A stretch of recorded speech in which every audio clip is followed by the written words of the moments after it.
Welcome to the Objective Perspective. I'm Chase. I'm Joe. And it is a nice June 20th. The E3 has ended, and we're just relaxing, soaking it all in. We're just hanging out. I'm gonna ask you one question. We talked about what our favorite games were, what we liked. What was your biggest surprise? What was like the thing that like you didn't think was gonna be interesting and like kind of grabbed you? Shadow of the Colossus. So you're like you're like, oh hell yeah, Shadow of the Colossus. Yeah, I really am. That game just looked so good. Like, I mean, it always has. But like Yeah. seeing Bluepoint making it, like, there's no one else I'd rather have do it. I Just think really mine. excited to dive back in. I love Shadow of the Colossus. I don't know if I'm excited. I replay the game like every couple of years, so Okay. I love that game. So I'm like, yeah, I'll Shadow of the Colossus. I'll get it. I'll play it. But I'm like, I know I'm gonna love it. I think the Mario and Rabbids game is my biggest surprise of game. I'm like, okay, this game looks really good actually. Oh, totally. Yeah, that's a great pick. That one blew me away. Of like game, I'm like, oh, this could be bad. And I was like, we're making XCOM but with Mario, and it looks fun. And I'm like, oh, okay, all right, I'm back in. Like, to call it like an Xbox Lite, not an Xbox Lite, an XCOM Lite. Not to be like disingenuous, but like actually like just like a lighter-hearted XCOM sounds great, you know? Yeah, and the more I've heard from demos from other people playing games and stuff, I've been up and down on games that we talked about earlier, hearing like journalists getting out there and actually playing them, getting into them.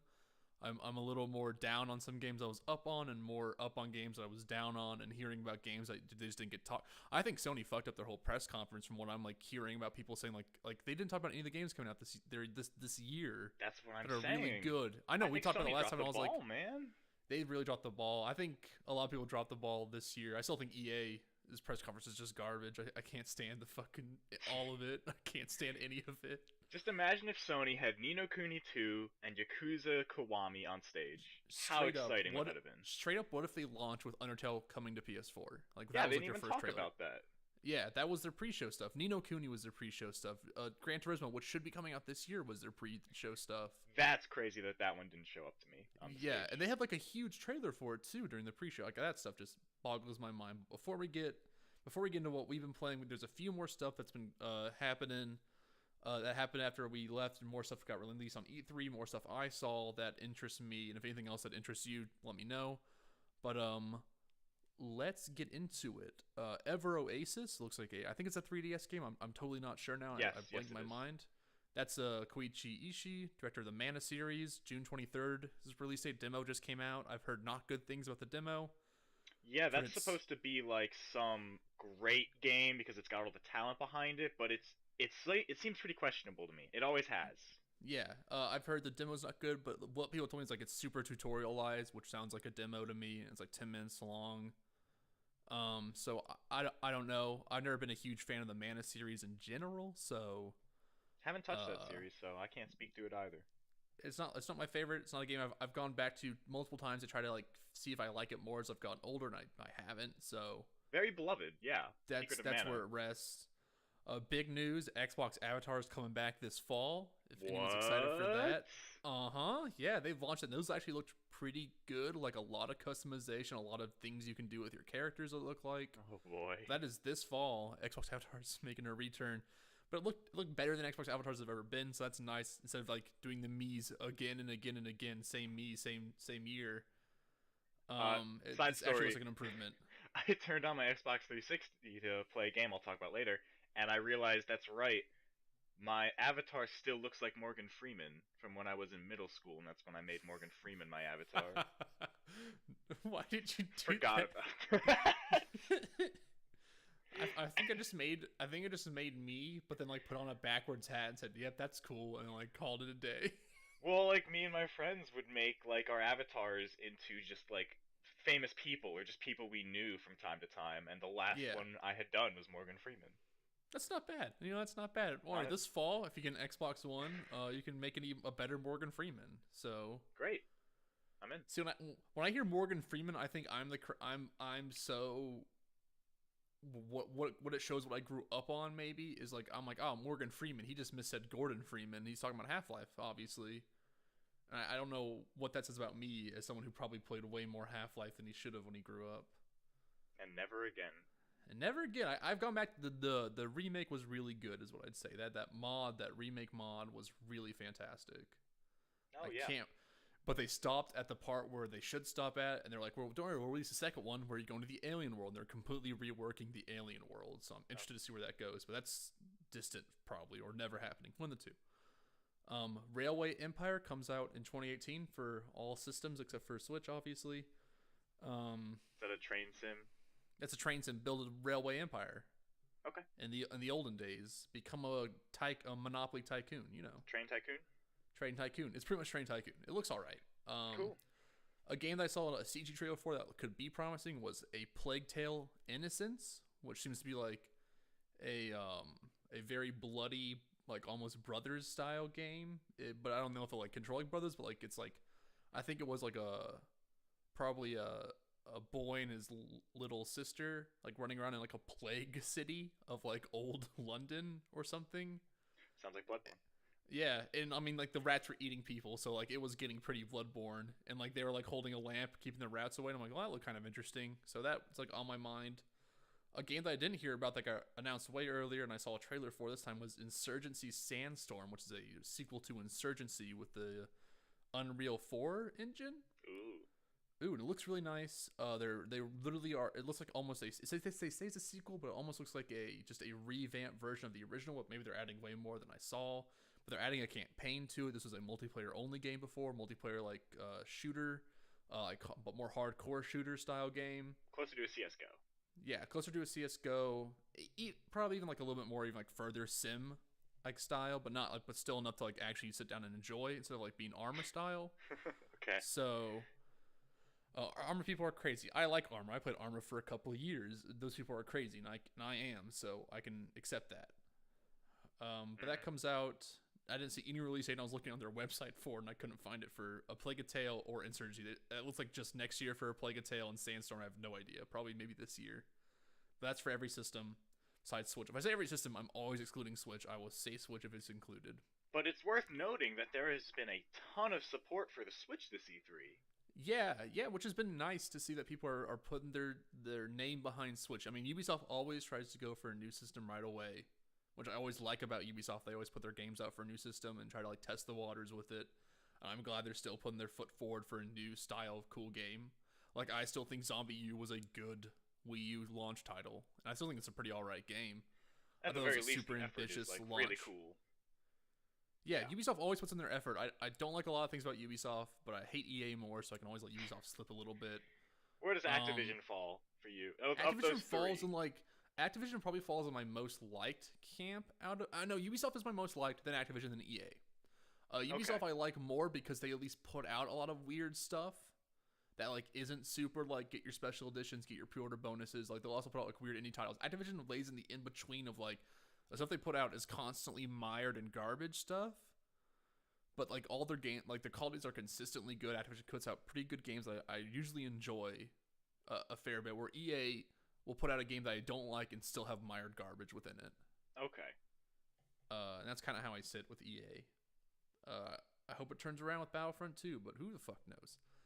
Mm-hmm. Elite Dangerous for the PS4 comes out in 7 days. Next week it comes out. Which is pretty exciting. Elite Dangerous is a game I've been wanting to try out. I just haven't had time. I might give it a try on my PS4 now that I'm fucking stuck in North Carolina. So you know, who knows, it's right? Tough. Yeah. It's tough. But North Carolina's pretty great here. It's just like I've got work to do here, and I'm tired at the end of the day sometimes. Go to the beach, man. Dog, I'll explain this whole place to you after the podcast. I do not want to get into it. North Carolina's all beach. That's how it works. It's a whole beach. It's weird. It's an island actually that we It's an entire state. it's a whole island. It's actually just underwater.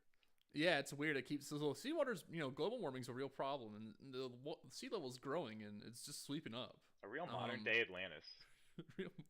No, that's Atlanta. Sorry, that's the modern day Atlantis. You fucking idiot. Keep it rolling.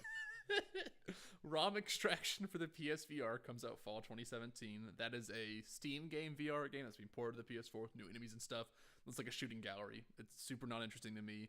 Along with Spark VR, which I think was shown off at the PS4 demo or beforehand. I can't remember what. But it's fucking Pong ass Pong, but in VR, and it looks pretty fun. Like, that's a game's like, that's Pong, but you know what? That's alright. Like, to me, Yeah, it's like And getting Brick Breaker in VR. It's like, all right, get these essentials in. You yeah, know? get the essentials and make them look futuristic and dumb and fun. Like, I don't know.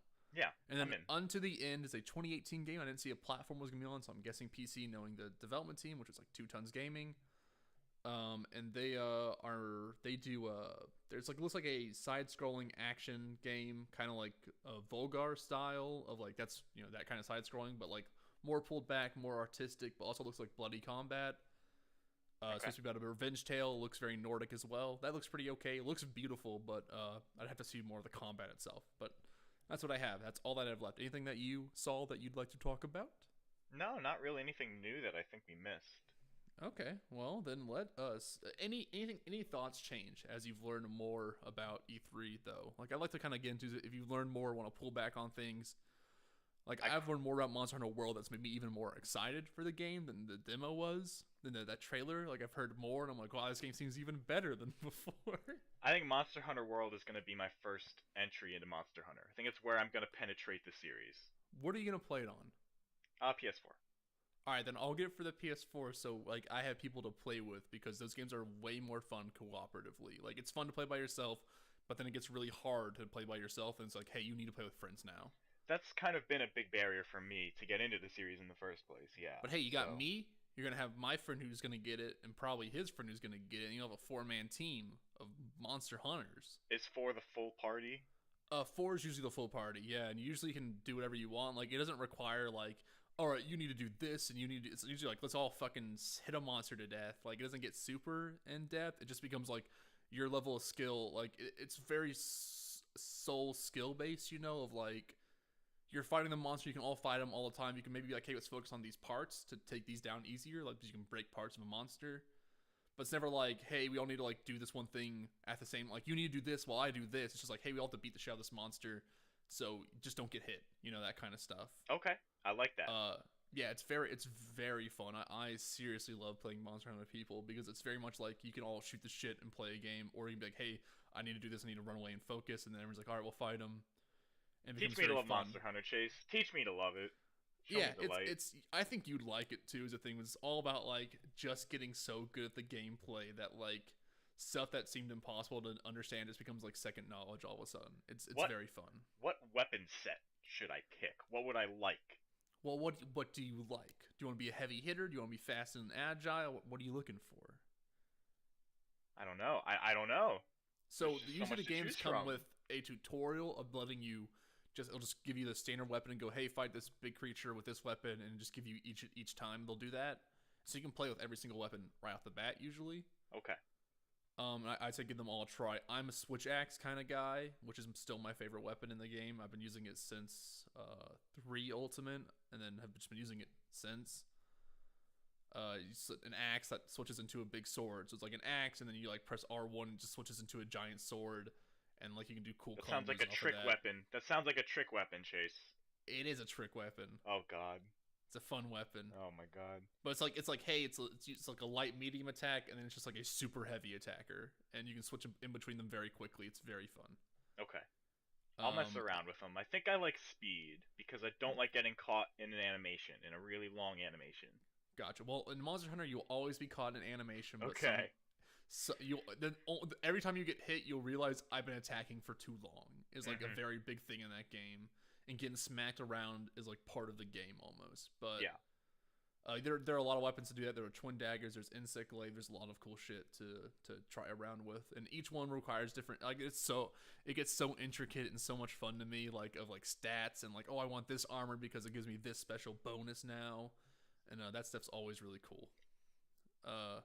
But hearing more about Monster Hunter World, speaking of, they're now putting damage numbers in the game, Oh wow. which is really, really good. And I think people are always talking about like this game becoming more and more westernized, which I've always been a fan of because those games were super hard to penetrate, and not in a good way, just an obtuse way, of like having people make charts for like obscure item grabs that you couldn't figure out unless you put those charts up online or someone did the fucking research for months to look into it. You just like those aren't fun for me. Like I like understanding a game as the game explains it to me, and then you truly master it once the game like lets you really flourish inside of it. Yeah, Like totally. the game has to let you know that first. Monster Hunter's been proudly against that for a long time. But now they're like, hey, so some monsters are like you have like I have like 7 weapons in Monster. Like I have like 20 weapons in Monster Hunter 4 Ultimate to like use at different times. They each have different abilities. Like this one's strong against dragons, but weak against, and then this one's good against monsters who are weak to fire. But you don't know that right away unless you look up a guide or experiment a lot. But now that you can like look it up, you can go punch the monster apparently and be like, oh, it does less damage, and then go back to your camp, which now lets you switch out gear now, which is really cool. You can switch out gear during a mission, which you've never been able to do before. And so you can like switch out your gear and be like, oh, this does more damage to him, so he's obviously strong against fire or weak against my lightning or something. Which is that's just good improvements to me, you know. So So we're gonna get a baby's first Monster Hunter here, is what you're saying. or we're gonna get a fair Monster Hunter. It's like one of the two, right? Because Great. like, usually in Monster Hunter, you'd be like, "Oh, I'm fighting this monster. I'm gonna look up what he's weak to before I go fight him because like if not, I'm just wasting my time." Hey man, I'm now in. it's I'll like, get it. I'm totally yeah, in. it's super fun. I think all the monsters have been slowly getting more and more easy as they've gone on, or more not easy, more and more accessible is the word I'm looking for. Yeah. Is And that this one should 2018 or 17? This is a early 2018 game. It says. Okay. And so that's just exciting for me. I like Monster Hunter. I like more people wanting to try Monster Hunter. So I'm all in for Monster Hunter love. Yeah, I think this is gonna be a lot of people's first Monster Hunter for sure. Yeah, and especially since they're putting it on consoles and stuff, and not bringing generations over the second generations. It seems like this is gonna be like the big Monster Hunter for the stateside, which I'm happy for. I'm happy to try it out because it looks really nice too. Like graphically, it looks pretty impressive. So I'm down for more Monster Hunter as always. I cracked and did watch a little bit of Mario stuff. What do you think? Looks fucking incredible, man. Yeah, I'm in. I just want to see more of the gameplay. Like I maybe they're obviously not gonna show off all the super hard gameplay stuff. I just wish I could see a little bit of it, you know, like a little taste of like what's the hard platforming gonna look like? What are we painting here now? So, but I'm in. I'm pretty into that game. So I just got so much faith. I just there's no way that game can be bad, right? This is just impossible. You gotta hope. You gotta hope, right? You gotta hope. Gotta hope. I mean, I hope the Metroid 2 game is good, but also it's made by the people who made the really bad Castlevania game. So like, the more I heard about that, the more I have less faith in the Metroid 2 game. True. Although what I saw Metroid 2 looked pretty dope. It looked pretty dope, but then I hear people go like, "Man, it's made by that team that made a really bad game," and you're like, "Okay." Hey, you know. everyone can turn it around. This is it. That's right. And the more I heard about what's it called, Sea of Thieves, the more I'm really into Sea of Thieves. I'm still so confused by Sea of Thieves, man. So, I still like, don't know what that game is. No one knows what the loop is, but everyone who's played it has been like, "Man, the gameplay part of it has so much fun." Yeah, like, I have heard a lot of that too. And that's enough to sell me, you know, of like the core loop of Destiny is bad. But the gameplay of Destiny is really fun. I didn't mind that I bought it. I just thought it was like not as good as it could have been. And that's what I always say. I think it's not a great game, but it was a fun game. I think the shooting was super solid. So if, like the Sea of Thieves stuff, I could play with my friends again and be on a ship holding up my fucking map at people because you can either look at yourself or turn it around and proudly present it at people and then eat a fucking banana whole and then off the shortboard pow to shoot a cannon at nothing. Like that's kind of shit I'm still into in video games. Like just having this weird open experience of like you holding a map and then there's no way to tell where to go unless you're looking at the map. And then if you're piloting the ship, you can't actually see in front of you, so there's someone up above, like pointing out where to go. Like that shit just seems so much fun to me with friends, and like that's the kind of game I'd like to play with my friends. So, like that's a buy for me, just because I like playing those kind of games with my friends. Hopefully, it turns out to be good, and the loop is fun. If honestly, the loop could be just for me, like, hey, you get back to town, and it just gives you EXP, and you unlock more weapons and customization. I think that'd be perfect for like that kind of game, you know. More skins for your ship and your character. More skins for your ship, or you get like a different kind of pistol that like now it holds 2 bullets but takes longer to reload or something, you know, like stuff like that would be just perfect I think, for that game. Yeah, like I don't think that game needs to think of be like hard, like, oh, the loot you get is so much better. It just like gives you EXP, and that EXP unlocks fun things for you, and then you can just kind of fuck around with your friends, so it doesn't feel bad to fail a mission. Because if it becomes like, oh, if you get this loot back, that's how you get the stuff, then it would feel bad to lose more in that game, you know, because then people take it more seriously, and then it becomes less of a fun, like crazy zany kind of game. It becomes more of a serious, like, I need to take this game seriously, which I think would work in its detriment. Especially, yeah, I think that game is totally lighthearted and all that. I'm totally with you. So I want to see how that loop works, And the more I've heard about Fortnite, the more I think I'm into Fortnite coming out really soon. Looks really cool, sounds really interesting. That game looks fun. I don't know. Fortnite just keeps looking good and like surprised me, being like, this game looks fun and is almost out. That's weird. I want to play that with someone. I can't believe that game's almost coming out. It's almost coming out. Looks fun. Looks good and like looks interesting. And I'm like, oh, this is all strange. Why is this happening? It's the ultimate redemption tale. I know. But let's get into what we've been playing. Unless you have more that you want to talk about. No, I think we covered it all. And if we have stuff that comes up, it'll come up naturally. You know. Yeah, we'll talk. We'll talk about like in our news section of being like, hey. Also, I was looking at this last thing during E3 and like, that sounds cool. And we'll talk about some more, or just whatever we always do. Ni no Kuni 2 looks great. Ni no Kuni 2 looks fucking good. I hope that game is good. That's all I wanted to say. All right, let's. What have you been playing? What's the first game you've off the top of your dome? What do you got? All right, so we're gonna go in chronological order for me, right? Okay. So we gotta go back, travel back in time with me to Radiant Historia. Yeah, I finished that game like 2 weeks. It was really good. All right, cool. Well, okay. Right, moving on. So I had said before I think was really creative, and then you said no. I actually think it's really cliche, but it's done well. And I misspoke because I meant to say the way it's presented is really like creative. I think like after finishing it now, I do think it's super like played out cliche, everything you understand about this genre, but I still love the way that it tells its story with those two timelines and traveling between them. Yes. And I think it almost fits better Yeah, being a standard cliche story mounted to this storytelling device. Yeah, I think, and like I said, I don't think cliche is ever a bad thing. I think considering that, I think cliches are cliches for reasons. They work, and they work. Yeah, usually it was very almost well. like That's why people use Oh, cliches. I'm sorry, you cut out for me, so I thought you stopped. Terrible. Oh no, terrible. go ahead.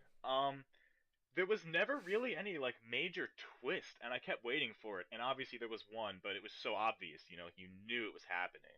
I guess there were two. We can do Yeah. spoilers for it.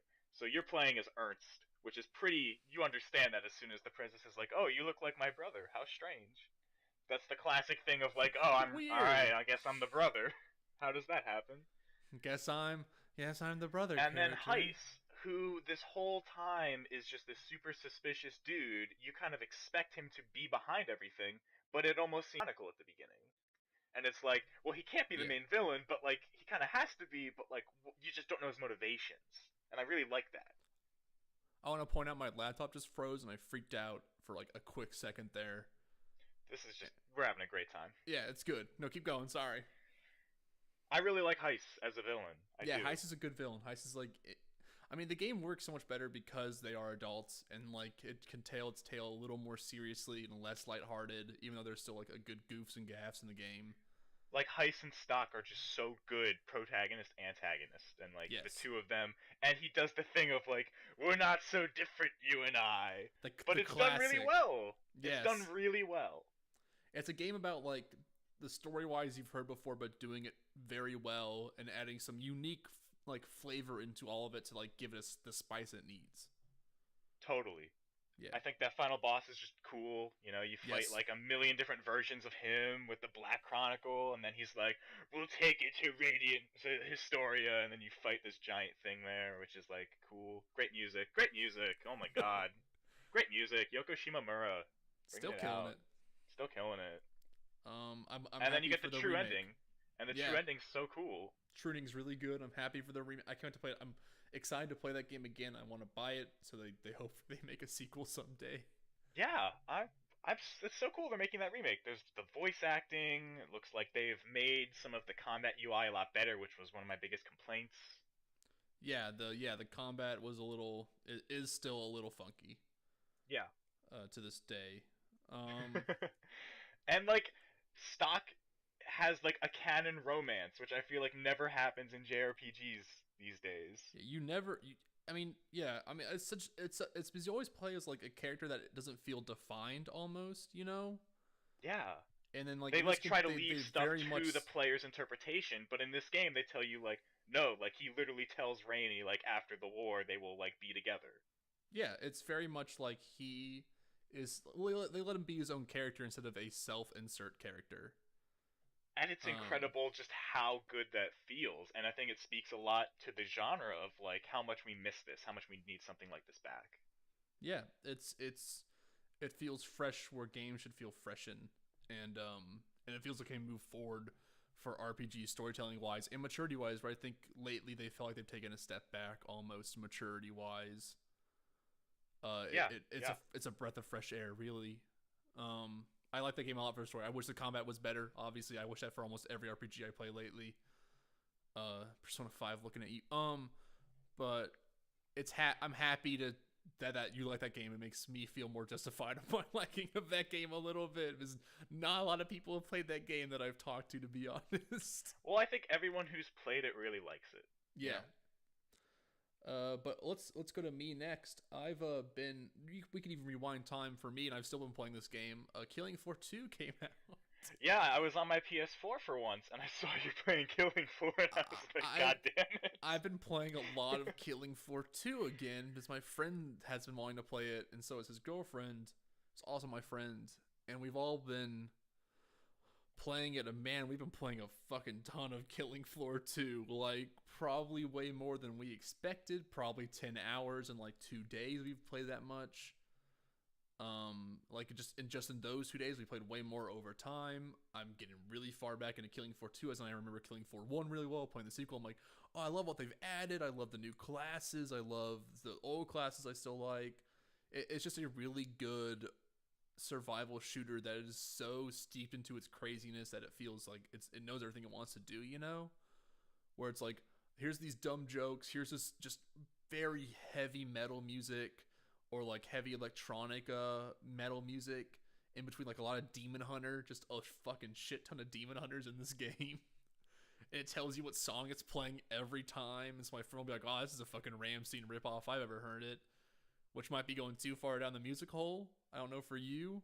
Yeah, no, yeah, Uh, I can't follow that one. sorry. I'm not huge into music, but I know my music all right. But like, it's so good hearing like having this fucking heavy metal music playing, and you're just shooting like over 100 zombies per match on these very small levels, so everything feels crammed. And zombies explode into just a fucking shit ton of gore if you blow them up. So like, and the gore stays there the whole game. So like, levels will just end up caked and in blood all over. Like, oh, this map used to be white, now it is all pure red because you shot a grenade launcher into like 5 zombies and their blood is spewed everywhere, and it's all just fun and zany and weird and just difficult because once you up the difficulty, it just gets so much harder. Oh, yeah, And that game's hard. that game's very hard. So we're trying. We've gone through hard normal. We've done hard long, and we're having trouble doing suicidal normal, suicidal short. So we're just gonna keep upgrading our classes a little bit and playing some more. But like, Hmm. man, that game's great. The difficulty is still just, I think, perfect for what that game is. I think it's always challenging, and like, if someone's on their shit, it just falls apart. But it also gives you like a good reason, to, like, hey, you can also like really experiment with new classes on harder difficulties and still do fine. If someone else is like picking up a little more of your slack, like it's a lot of fun. It's just a great. It is just such a good wave based survival game. It is As still like someone, oh, pinnacle. sorry. No, go As ahead. someone who played a healthy amount of Killing Floor 1, like, what makes Killing Floor 2 so different or so much better? I think better. I think the scaling of difficulty is a little bit better. I think like that's more. I think the maps are better and generally all around. I think a lot of the maps are really good. I think like the first map they introduced, Burning Paris, is a lot more like leeway to do stuff, but you also get caught way easier. I think by doing like backups and escapes, and than you did in the first one almost. But like it's very much more the same, but with more classes. Like, do you know what the classes were in the first game? I know it was like There's the demolitionist, fire, medic, there was the medic, berserker. berserker, 'Cause those are the commando, ones I played. Yeah, sharpshooter, probably support. I think firebug and demolitionist.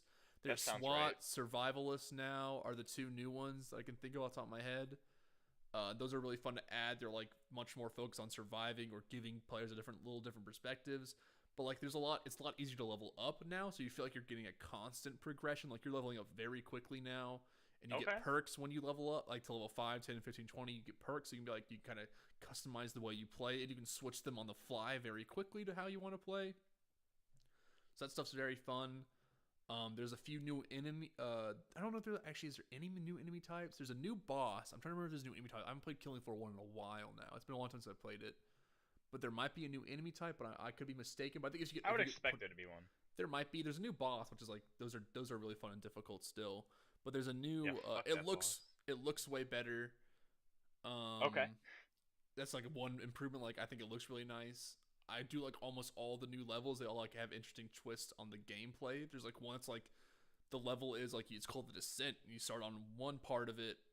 So like there's like a small little area you start on, and then like once you beat it, you have to go down a hole, which puts you in a whole new area, and you can't go back up to the original. And you just constantly keep going lower and lower through the level. And like that one's really fun for me. It's like it gives scary. you it's very trapped corridors very quickly. I don't like it. I like it. I like it a lot. And like if you like play with it. a lot of people, there's like 200 zombies coming out, like just pouring out of corridors, and you're like just flinging grenades back there, and it's a lot of good fun. I think they've added a lot of like versatility to the classes themselves. They've added like new grenades, so, like the medic throws healing grenades now instead of regular grenades.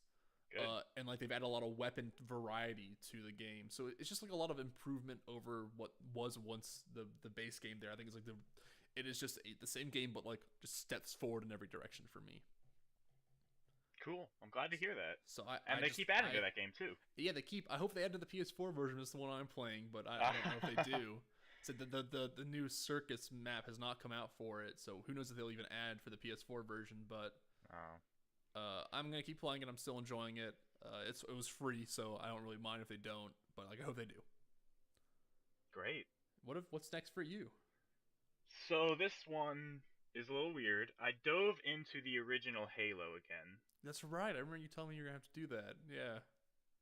I did not get through it. You know, life happens. Got a little distracted. I got distracted again, as every time I play that game.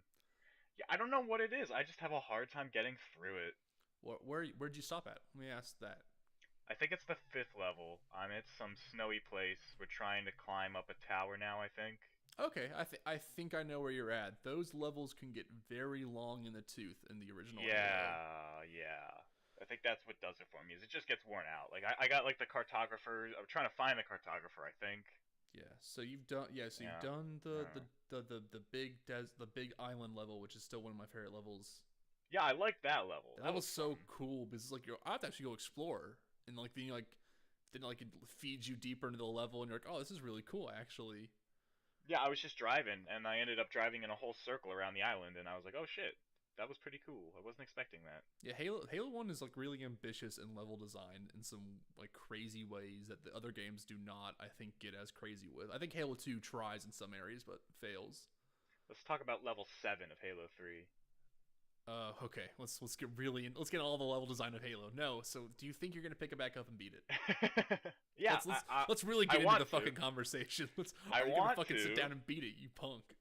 I want to, but you should. We'll see, because I got a lot of good games to play right now. I just feel bad because like you haven't gotten to the worst level yet. I don't know if you know what it is. Is it a flood level? It's a flood level, baby. I figured. It's called the Library. Oh, I've heard that one's infamous, right? It's just That's a big infamous. Maze. It's not even a maze. It's literally just like you go through a corridor that's like corridors that are like winding, and it's just you fight flood for an hour. Exciting. Playing that on Legendary is why it's probably infamous for people because like it's just a level you spend hours on. It's like you die and you're like fucking restart. All right, here we go. I really like the original Halo, but it's very much the original Halo. I like the original Halo's guns more than I sometimes like the sequel's guns more and more. I like that pistol a lot. I love the pistol. I love the original 60 bullet assault rifle to this day. I think that's one of the funner weapons. Like I love just being like, I'm just gonna spray 60 bullets in someone's directions and watch the fucking count down while I'm shooting. Like that's just fun. Guns with lots of bullets and really hard packing small guns are fun. Yeah, they're powerful. And so I don't know. What do you think of the game, like original wise? Like how do you feel about it? I don't know, because I'm starting to question, like, what if I go back and play Halo 3, and what if I'm just not into it anymore, you know? Yeah, that's true. That could I'm totally scared. be a thing. But I think Halo 3 is just so different now. from what Halo 1 was. They're just very different games, and I think that Halo 3 is really when they started nailing down what makes Halo Halo, and then they lost it when they moved on to the next game. So will they ever find Reach Halo was fun. again? I liked You know. Reach. I think Halo 5 is the closest they've gotten actually to like picking up old Halo again, but story wise they just fail horribly. So We gotta bring up Halo 5 every episode. It has gotta to bring it happen. up. I gotta bring up how much I fucking don't like Halo 5 story and how much I don't enjoy the multiplayer. But yeah, more to Maybe come on that when I get around to finishing it. When, yeah. because it will Uh, happen this summer. and then I haven't played Fire Emblem Echoes at all last week or this week, but the week before I had played more of it. Okay. Or no, I played it last week probably, and I just forgot to bring it up during the E3 thing. But I played a lot of Fire Emblem Echoes. I've gotten to the second half of the continents. So chapter 4. Chapter 4, Celica has like she's not playable right now, but I Oh, need to finish Alm's part. you finished her part. Okay, great. Yeah, so I'm that's where I'm at in the game. Am I near the where am I at in the game? Halfway, There's 5 chapters. 5 chapters. So I'm almost done then. The 5th chapter is like one long dungeon, basically. Okay, so I'm So close. you're at the end. You're at the back end, for sure. I took a break because it grated on that game was starting to grate on me really quickly. Okay. Because like random battles in the dungeons aren't good. Like they're kind of fun, but like they're the same map over and over and over and over again, and you're like, okay, I definitely alright. started to avoid battles when possible, like in Celica's Hidden Forest place, and like Yeah, whenever, really. the Hidden Forest place was just a fucking. I was so tired. I was like, get me the. I was like going through and I'm like, this is the right way, and I find it. I'm like, I was like, nope, that was a chest. I'm like, thank you for the chest. I appreciate this, but fuck you, get me out of here. But there's cool stuff too. Like some of the items you find in those chests are still so cool. Yeah. And like they introduce those tank demon enemies, and like they're really rad. Yeah, and then I just like But I don't one want shot to him with fight them that Seraphim, much. and then I'm like, Yeah. then you move Yeah, on. it feels good. Yeah, it feels good. And then anyone else tries to fight them and does 1 damage, but one dude runs out with magic and just fucks him straight up. And I'm like, all right, I guess magic and armor dudes are still the one thing in this game that stayed the same. Yep.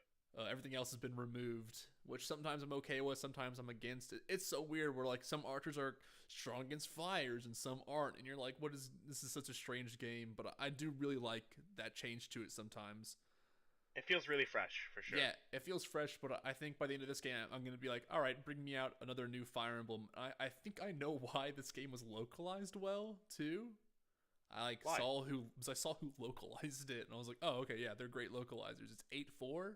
Oh, it wasn't Nintendo of America. It was not. It was 8.4 Play, which are just really good local. They do a lot of English to Japanese localization, so they're really good doing Japanese to English. Like they do both a lot, and their localization has still been really good for a long time.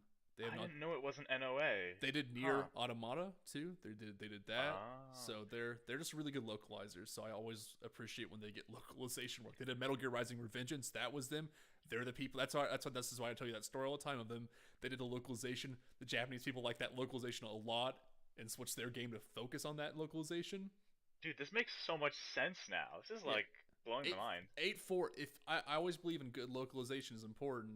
I never believe in direct translation. I still think direct translation is like difficult to do, and I think you should really keep them separated in some areas. But like localization is important to me. But like you need to have good localizers, and 8-4 has been like good for a long time to me. I trust their localization. Nintendo of America, less than ideal. Yeah, less than ideal has always been less than ideal. They did also 8.4 did Xenoblade Chronicles X, so they're trustworthy people. Well, I think Nintendo's doing Xenoblade 2, I think is the word. Which is disappointing because like they let them do Xenoblade X, Chronicles X, and I'm like, well, give them 8-4 too. Like, just give 8-4 work. They're good. They know what to do. They've done localization perfectly for me for all the games I've played by them. Maybe they've done some bad that I haven't played, but I don't know. They've done a lot of great localization for Japan as well, from what I've heard. So But yeah, I really do think Fire Emblem's localization is really good. Like, especially for that series, which has an infamously bad localization. Yeah, and like I think Echoes is like surprisingly good. A lot of the support links are really fun, actually, which is surprising. Okay, so those are polarizing. What do you think? I think a lot of them are actually like pretty good. Like I do I don't too. I don't think they're like amazing, but a lot of them are like I don't think that that's the game's focus this time around. Like it's not like focus on support. Like obviously you do it in battle. It's not the focus of the game is like building support. So like a lot of them there's not a lot of them, and a lot of them require you to be like around certain people, which isn't always ideal. But I think like a lot of them are fun. I like Phase with Alms. Oh God. Uh, I think that one's like pretty. I think that one like Did, turns out good by the end of did you it. finish Like it? yeah, I finished it. Yeah, I'm saying the final one like surprised me when he's just like Yeah, very straight up with her. he's I like was no. not expecting that. Yeah, and it's interesting and like in good ways it's interesting, which is kind of the way I like Fire Emblem to be, which is interesting in weird ways. Which character did you pick on Celica's path? The sorcerer lady or the swordsman dude? oh I got the swordsman dude because I had enough Oh. sorcerer people. Oh, see, I think I have enough swordsman people. You got like 3 of them. I got like 7 of them now, baby. Jesus. I needed another archer, which was my fuck up. I gave Atlas a cavalier, and I realized I probably should have had him be an archer. Is what Oh, I did too because I had no cavaliers. But yeah, he should. who's probably the be an archer? What's his name? Leon? Leon, yeah, Leon. He was doing well enough for me. Yeah, I like his Leon. support with Valbar a lot too. Yeah, he's very interesting, and he's like a very a well written gay character. Yeah, he's gay. Is super And good. he's good too. And he's like flawed in the way that like a gay person can be flawed as a person but still be a good character. Like not flawed as in like disgusting and demonizing, but flawed in the way that like humans are flawed. Like oh, it was Did good. you finish his and I don't know. Valbar's? I don't know if I finished it with Valbar. I think I got to B. I'm not at A yet, but like I've gotten him pretty high with his swordsman buddy. Kamui. Yeah, Kamui, who's really cool. I like Kamui's design still. I think Kamui is good. my least favorite actually. I don't like him. He's such a big dumbass. I like really appreciate I really just appreciate a samurai guy looking guy who's just not a samurai. You know, like very much not traditional dumb samurai like you've seen 100 times before. Like he's very I'm much just kind of in like it for the money. I'm just a fucking merc. And I'm like, hell yeah, baby! Like, it's the character that I would pick if I had to roleplay a character. Would be like the dude just I'm in it for the fucking money. Oh, see, I want to be Valbar. That's who I'd pick. If Valbar's great, he's just like a happy. Like they're all very fun characters, and like, the only character I get a little annoyed by was probably Clive, just because I think his level ups are bad, and so I get annoyed by him just out of the game too. He's like talking, I'm like, well, Clive, if you actually contributed last battle, we'd have something to fucking talk about. Is Clive the white-haired dude? Clive's a blonde-haired cavalier. Oh, okay, yeah. Clive think kind of underperformed for me. Yeah, you're right. he sucks, man. I liked his arc though with him like doubting Alm, but then they kind of throw that away. So. Well, he doubts Alm, then Alm just like proves himself by being a good boy. Yeah. And then he's like, well, fuck. I guess he's one of the good boys. But yeah. Yeah, go on. Okay. I'm losing track now of everything I wanted to say. You missed with the sorcerer girl. She has one of my favorite supports with Ginny. The healer girl. Oh, you know. So I looked up. I was like, oh, I don't see her anymore. I guess I killed her. Was my guess, and I'm like, and I recruited that guy, and I was like, oh, I guess if I killed him, I'd get the sorcerer. Yada yada. Figured it out. But yeah, I had 3 sorcerers at that point. I had the 2 ones you start with, and then Ginny became a sorcerer. Like she could be, she became a priestess, so she could cast magic. And so I felt strong in that front. And then I also had like my character Celica is also a magician, magic. And Can I tell you like a lore world thing that had to do with that character that made me really excited? What happened? Do you mean they talk about Jeddah, and Jeddah like had his daughters that he offered up to like the bad dragon. What's his name? It's Duma. And then Alm fights those 2 daughters, like the witches. Yes. Nui Baba talks about them, but there's only 2. You never fight the 3rd one. Oh, I never fought the 2 yet. I've only fought Nui Baba. No, you did. It's on the way to Nui Baba's abode. It's like those witch bosses, those are the girls. Oh, like if you read their description, it's like one of the eldest of 3 daughters. Gotcha. And so she's one of the daughters. Yeah, she like talks about how she has 2 sisters and like she hates her father, and then you learn like, oh shit, Jeddah is her father, and she like is the only one that got away. And like in the credits, it talks about what they do afterwards. Like her thing is she was looking for a way to like revert witches back to normal, and like she ended up becoming a witch herself in like Nuibaba's abode. It's just really cool. I don't know. Okay, that's When interesting. you fight the final boss, they say to you like, "Why won't you like listen to Father?" Oh, I love it. It was good. It was really good Okay. lore stuff. I'm Um, sorry. We can move on. We can move on. no, no, no. I liked the what were the three sisters from the previous Fire Emblem game. Was cool to see them back in The it. White Wigs are great. They perform. Yeah, and they have like some good social link lore to the old Fire Emblem games, which are fun. Yeah. Since what's her name has a crush on Marth is always funny to me. Pala? No, what's the blue? Is that the blue haired one? Catria. Is Catria? Catria. Catria's a crush on Marth. Then Pala likes one of the horse dudes, Yeah, they all like have crushes on all of them. and S likes someone else. And yeah, and it's very fun. I like all that stuff. I'm just like into like having very small good support. Like, because that game focus like it's like we're not gonna focus on support links, so I don't feel like they need to be amazing. They need to be just good, and they're very good. And some of them are like I think genuinely very. I think Valbars and Leons have been very good. That game just nails things in such delightful ways. Yeah, I like the combat, but I think the dungeon stuff is grating. I think it's fun, but man, it gets. I almost like was playing the game like if they just took out the enemies, I almost think I'd like the dungeons more in some areas. It's like you're just diving through waves of enemies in that like in the last part for Selka I was at. Yeah, yeah. Just going through enemies and like You're gonna do that again as Alm for like his I half do of that, not doubt it. and it's even longer. Yeah. Great. So like that's like not something I'm looking forward to. Um, Sometimes it feels tough when I upgrade equipment. I don't know what it's gonna be. I'm just upgrading for the fun of it, and I get something that's not useful. Yeah, I save scum that. That can be a little tough. I don't save scum as much as I used to in games because I'm like okay with making mistakes. But I got like a bow that does magical damage now and don't have any other bow, and I'm like, just I looked at the camera and just smiled and was like, here we go again, boys. So Python's now a magic bow man. Hope this works.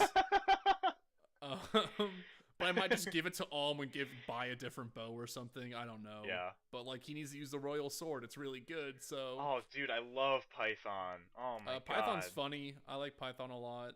Python and the Green Knight dude have a great support too. Yeah, they're Forsyth and Python. Yes, when Forsyth like yells at him, it's so funny. Those two are good. I like also finding the memory wheel stuff. And yeah, that's a good way to tell stories too. I like that. So yeah, it's fun. I like a lot of that game. I almost wish it wasn't a remake and they made a whole new one because I feel like some of that stuff feels antiquated in areas where it doesn't need to feel antiquated anymore. Yeah, you know? That's true.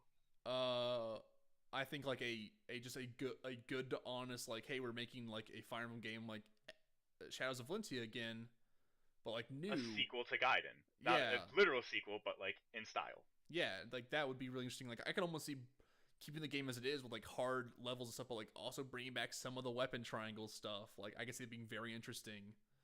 But like keep the world map, maybe keep the two parties at once. Yeah, like that stuff's very cool and interesting and different than, and like really making you use every party member have big battles because you cannot take out party members in this game. Like it's like no, you're using every single one. I love that. I love having those big encounters. Yeah, so like that stuff's really cool. I would really like to see more of that. I would like to change the dungeon stuff a little. Maybe just make set enemy encounters in the dungeon. Like to get through this door, it's a big enemy or something like that. And maybe they're too tough for you sometimes. Like that stuff was pretty fun. So it also makes me sad you can only take 10 people into a dungeon because I feel like then you're also like hitting yourself in the foot with how much you're letting you explore with everybody. Yeah, so it's stuff like that I could see very like improvements to that game to make it even better. Because right now it's not like my favorite game of all time, but I'm really enjoying my time with it. I'm gonna get back to it eventually, but I'll talk about what I've been playing next after you talk about what you've been playing next. Okay. So I was so excited from the Mario Odyssey stuff. I had that hankering for a Mario 3D platformer. What'd you play? So I jumped back into Super Mario Galaxy 2. A great game, fantastic game. How are you doing in it?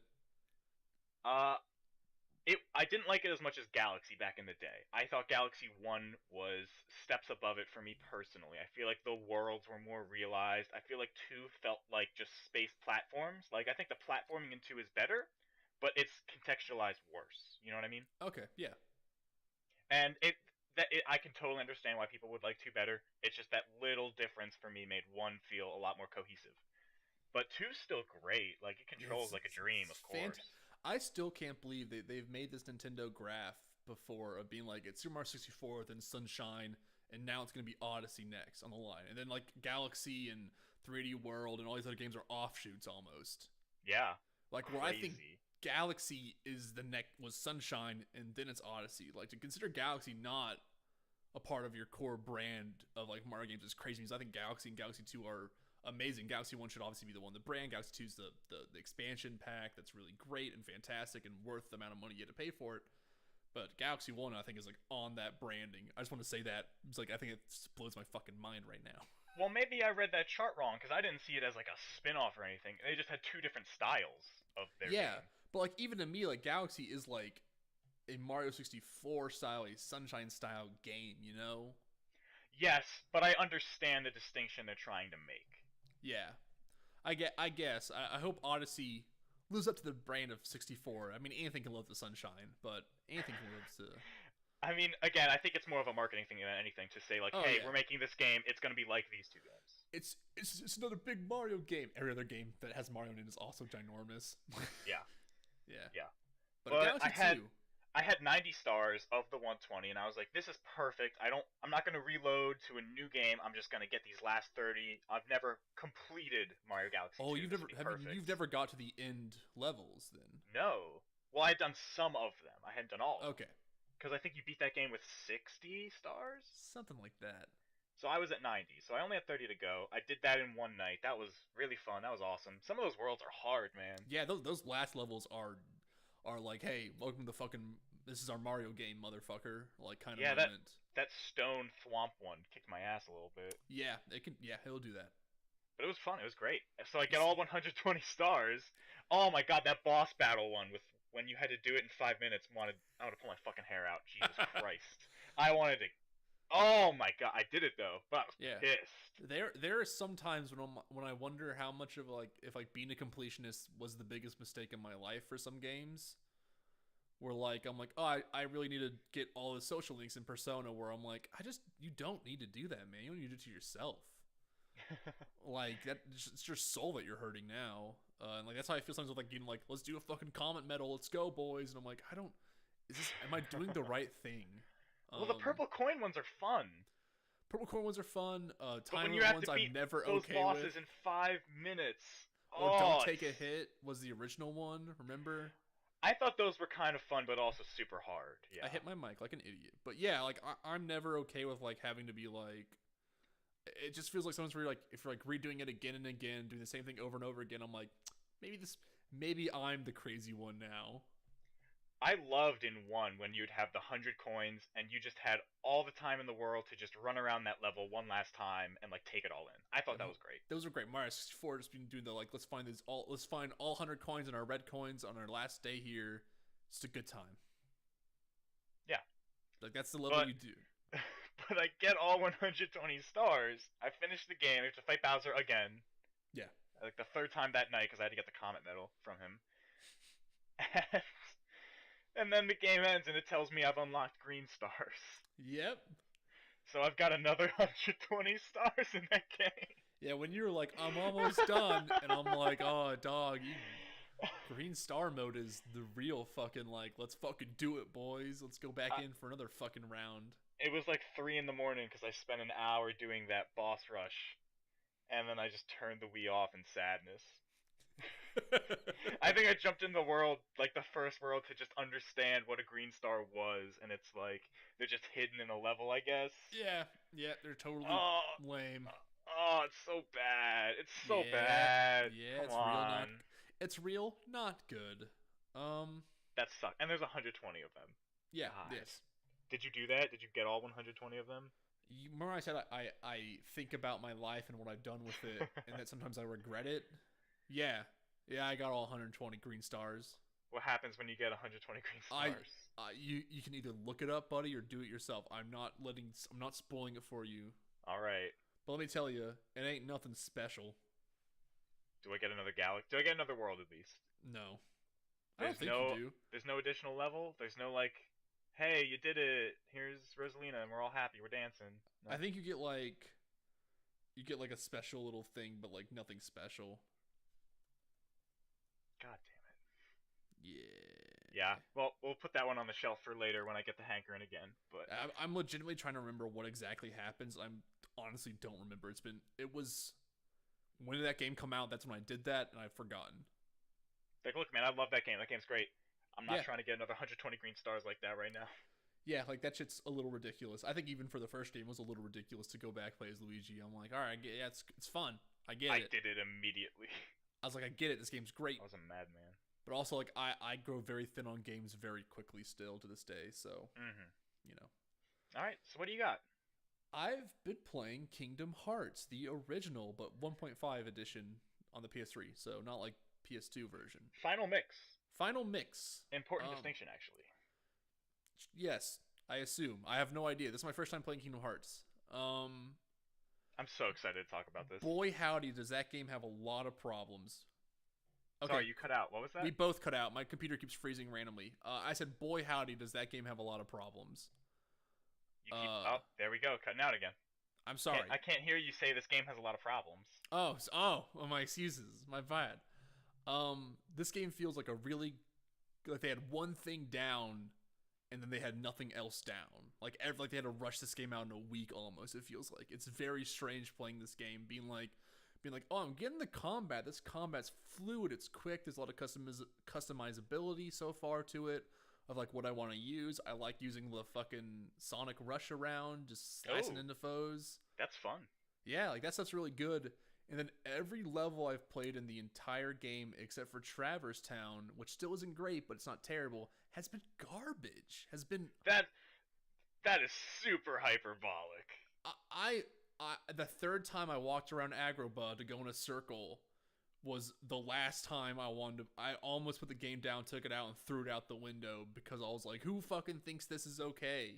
Like I cannot for the life of me understand how the Tarzan level got made and is okay with people to be like, all right, so you go to the tent and then you hit this area, then you go to the right, then you go up the vines, get back to the treehouse, then you go down, then you go back up around the treehouse, go top the treehouse, and I was like, how is this how all levels are? And I go to Agrabah and it's like, all right, go through this map, all right, then go in a circle, then go in a circle again, then go to the desert, then go in a circle again, then go to and I'm like, holy shit, like I've seen the same zone 7 times now, I think.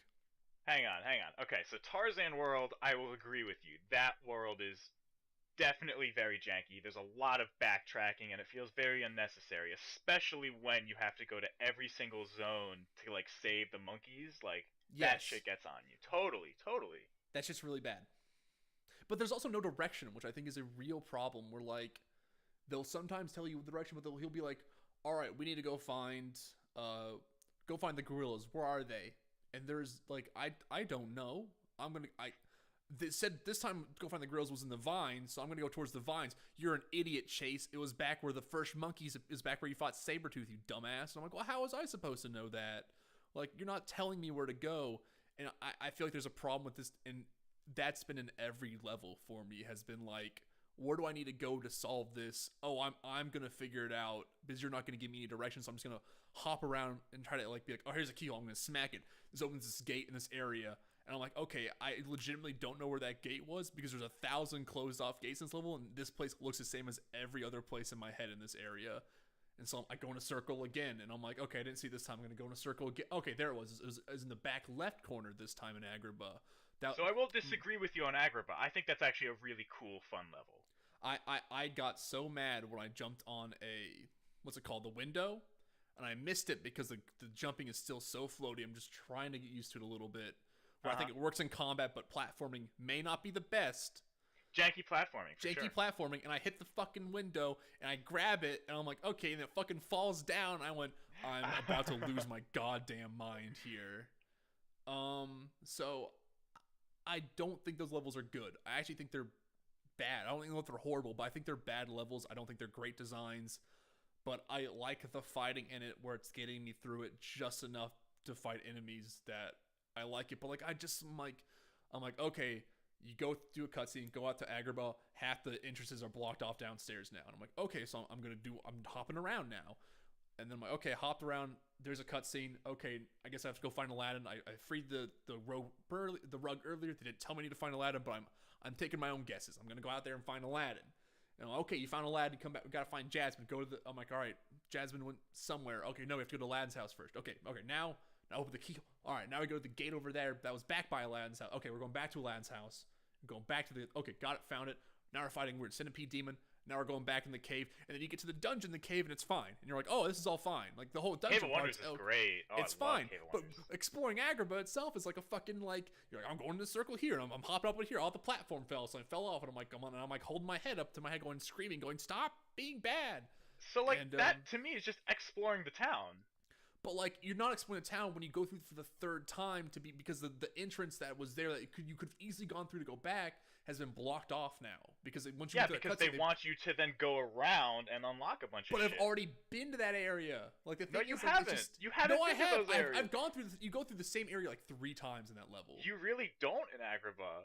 You do, because if you don't see what you were looking for the first time, you're like, okay, I missed it. Let me go around again. Where I'm like, just give me the fucking. I don't know, Chase. I've never done that. I'd rather have Agrabah. that game just fucking shove me in the right direction and push, because all the part of like jumping around isn't fun in that game. I don't like any of the platforming in that game. Okay, so then you don't like the exploration because you don't feel like the platforming kills. You feel like that kills it for you.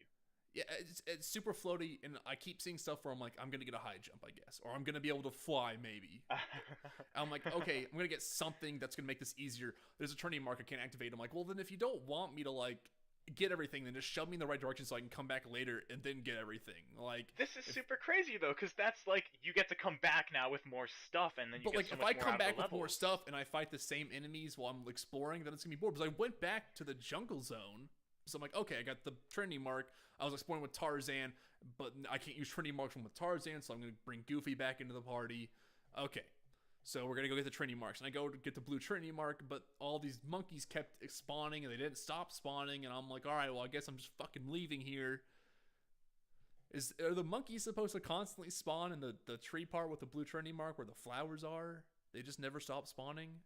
Were they the pink sniper monkeys? No, they're yellow-ass regular monkeys. I killed them for like 10 minutes, and I was like, man, this sucks, and I just left. You must have had just a weird spawn. I think you could have left and come back, and you would have got a different one. Weird. I left and I came actually back. don't think there's enemies there, actually. It was, yeah, it's like a blue Trinity mark there, and I couldn't activate, and I kept fighting monkeys for like 10, 15 minutes. I don't know what to say to that. And I was like, man, what the fuck is going on? And I left and came back, and then they kept spawning, and I was like, man, what the fuck is going on? And I left, and I collected all the fruit on the sliding tree, which is a really lame mini game, and I got off, and I was like, oh my god, and then you fight Sabretooth 5 times in a row when you have to first do the level, and I'm like, holy shit, this fucking cheetah's getting on my goddamn nerves. At least I learned how to heal. And it's just like stuff like where I feel like there's just like a lot of like stuff in there that feels unnecessary to like what the good part of that game is. Like, the platforming's alright, but I felt like I was exploring Agrabah a little too long. I feel like I went in the same areas a few too many times in Agrabah, and I will not say like maybe I missed something, maybe that was my bad missing one thing, but I went in the same areas a few times because I just couldn't see where I was supposed to be going. Okay, I think that's a lot more reasonable when you frame it like that. But like that's bad level design to me, where I'm like, where am I going? All right, I'm gonna go back up here because the game doesn't tell you where to go all the time. So I feel like maybe I'm missing the cutscene in an area I've already been to earlier. You know, like I go to Lad's house once, free the carpet. All right, get Aladdin. I go back to Aladdin's house. I'm like, okay, got it. I went here and saw a cutscene. Do I need to go back to Aladdin's? No, okay, no, it was over here. Sorry, it was the bazaar. I didn't see that. That gate was closed, but I hit the gate switch and it opened. I couldn't find what that gate was because it was in the back of the corner. My bad. And so I'm like moving around, but like once you can get into the flow of where the game wants you to go, it feels a lot easier. I wish someone just said like wrote down a list that said like here, here, here, here, and here, and I could find them. It's like the exploring part isn't that much fun to me. It's like you see the chest, you smack it, and you move on. Like, it doesn't feel like there's a lot in those worlds to explore itself. They feel very contained. They feel like a diorama set. Like Alice in Wonderland has felt like a weird diorama set of a game. I want to talk about Alice in Wonderland because I think that level's also really fun and cool. It felt like nothing to me, I guess. It was like how I would describe it. It was like I was in there, I played it, was like I kind of like jumping around. I still think your party members, you clipping into them makes it almost impossible to do some platforming when they want you to like move on the spigot. And Donald's standing right there. Yeah, and I'm just looking at Donald, and I'm like, yo, Donald, you gotta move. And Donald's just like staring at me like, motherfucker, oh, I can cast gravity. And I'm like, what the fuck is going on? And I'm like, move. Oh, it's arrow. Sorry, gravity. I just got. And he's you got like, gravity. and he's just staring at me, and I'm like, get the fuck off the spigot, Donald, I gotta jump it. And I jumped over him and made it, and I was like, this fucking game is getting on my nerves. But So what like a jump. I had to take breaks from that game. And also like there's times where like I'm like, I can grab that, and the game's like, no you can't, you fucking imbecile. And I'm like, no, I'm hitting the edge of it, just grab it, Sora. And Sora just looks at me in the eye and says no. And I'm like, oh, that's a weird fourth wall break. So like there's stuff where I just feel like there's jank in the game that's like very all around it, but I think the core is really good, and I can see why people really like it. I'm enjoying it as a thing. Like I think some of the there's been one good boss fight, and I'm like hoping there's a second one coming. There's a lot of good boss fights. There's the Jafar fights, both of them suck. They're super bad. They're like really bad because like Genie doesn't do anything except go, oh, watch out, friend, and then like misses you, and you like don't have to dodge him, and then Jafar just like lands on a platform that goes haha, and then flies away, and I'm like let me just shoot you with a gun, and I'm like holy shit, this fucking game. But like the combat with the shadows, almost like the minions, but same difference. Shadows can be challenging. They're not like, minions. No, I meant like minions as in minions, like bad people minions, not like yellow dotted, not rabbits. Heartless are cool.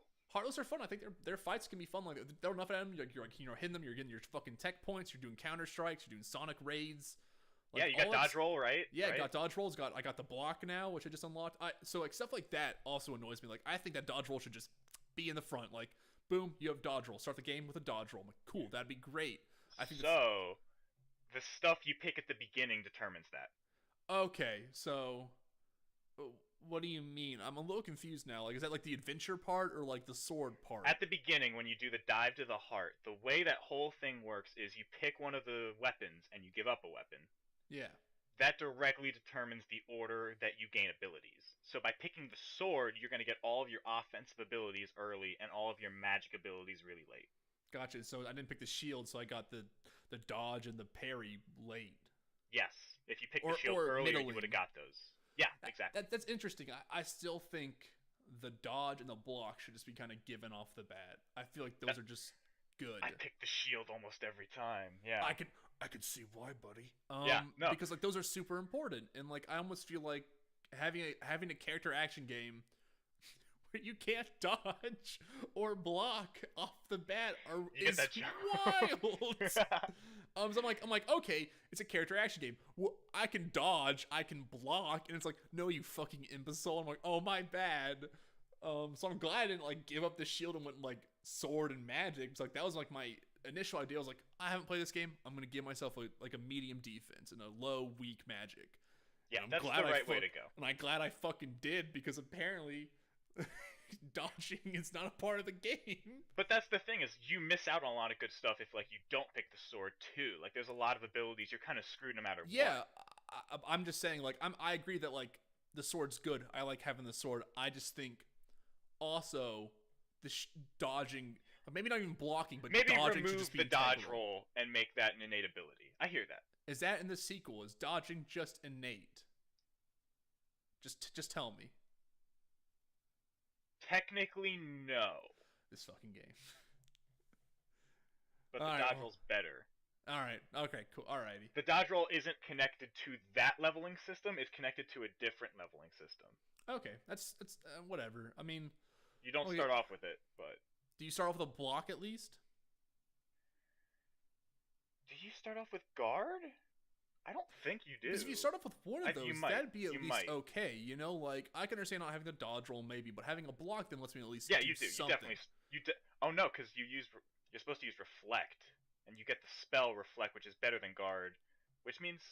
I think you get guard super early then. Okay, alright then. Well, I'll figure it out when I get around to it, but I'm enjoying the game. I just don't think the level design has been like where I'm liking the game. I think the combat's been fun, but I think the level design from the levels I've played, which has been Destiny Island, Traverse Town, Coliseum, which isn't a level design, the jungles and Agrabah have been like up to anything. And I think the best one's been Alice in Wonderland, but like I don't think it's anything amazing. It's just like explore these little areas and fight these enemies, but like I feel like just the going back to the areas over and over again gets like a little like quickly on my nerves a little bit, because you're just like, okay, going back, all right, going back here, all right, going back here, and I had the Cheshire Cat give me a hint. I'm like, got it. But like that one like felt like I went back to the same area only a few times and it was fine. But like Agrabah, I went back to the same area like multiple times, and the Lost Jungle was just a fucking mess of a level. The jungle's the only one you have to substantially backtrack. Okay, There's one that's more exciting. level. I think there's a level I know you're gonna hate. I'm in Monstro's mouth right now, so I love Monstro. So I mean I don't trust your opinion as much as I should on this one, because I think you're like a little like it's like me with Lisa maybe. Like I wouldn't trust me with Lisa to like a newfangled opinion. And you shouldn't. So here's what I'm gonna tell you about Monstro. Monstro is polarizing as well, and you might hate it, but I think I believe in you enough that you'll appreciate Monstro. Okay, well we'll see. Someone yelled Pinocchio, and then he ran off and I saved the game and said, we're taking a break. I have this new key that has more strength but less reach. We'll see if it works. If not, I'll switch it back to the jungle key. Who knows? Well, because man, range in that game is something. Range is OP, dude. Yeah, so I might switch back to the jungle key. Who knows? But I'm enjoying the combat. I like it. I like smacking an enemy and then or blocking back a fireball is fun. Like those things are just interesting to me. That third swing, your finishing blow. My fourth swing's I got my combo master. Oh yeah, you got combo plus because you pick sword.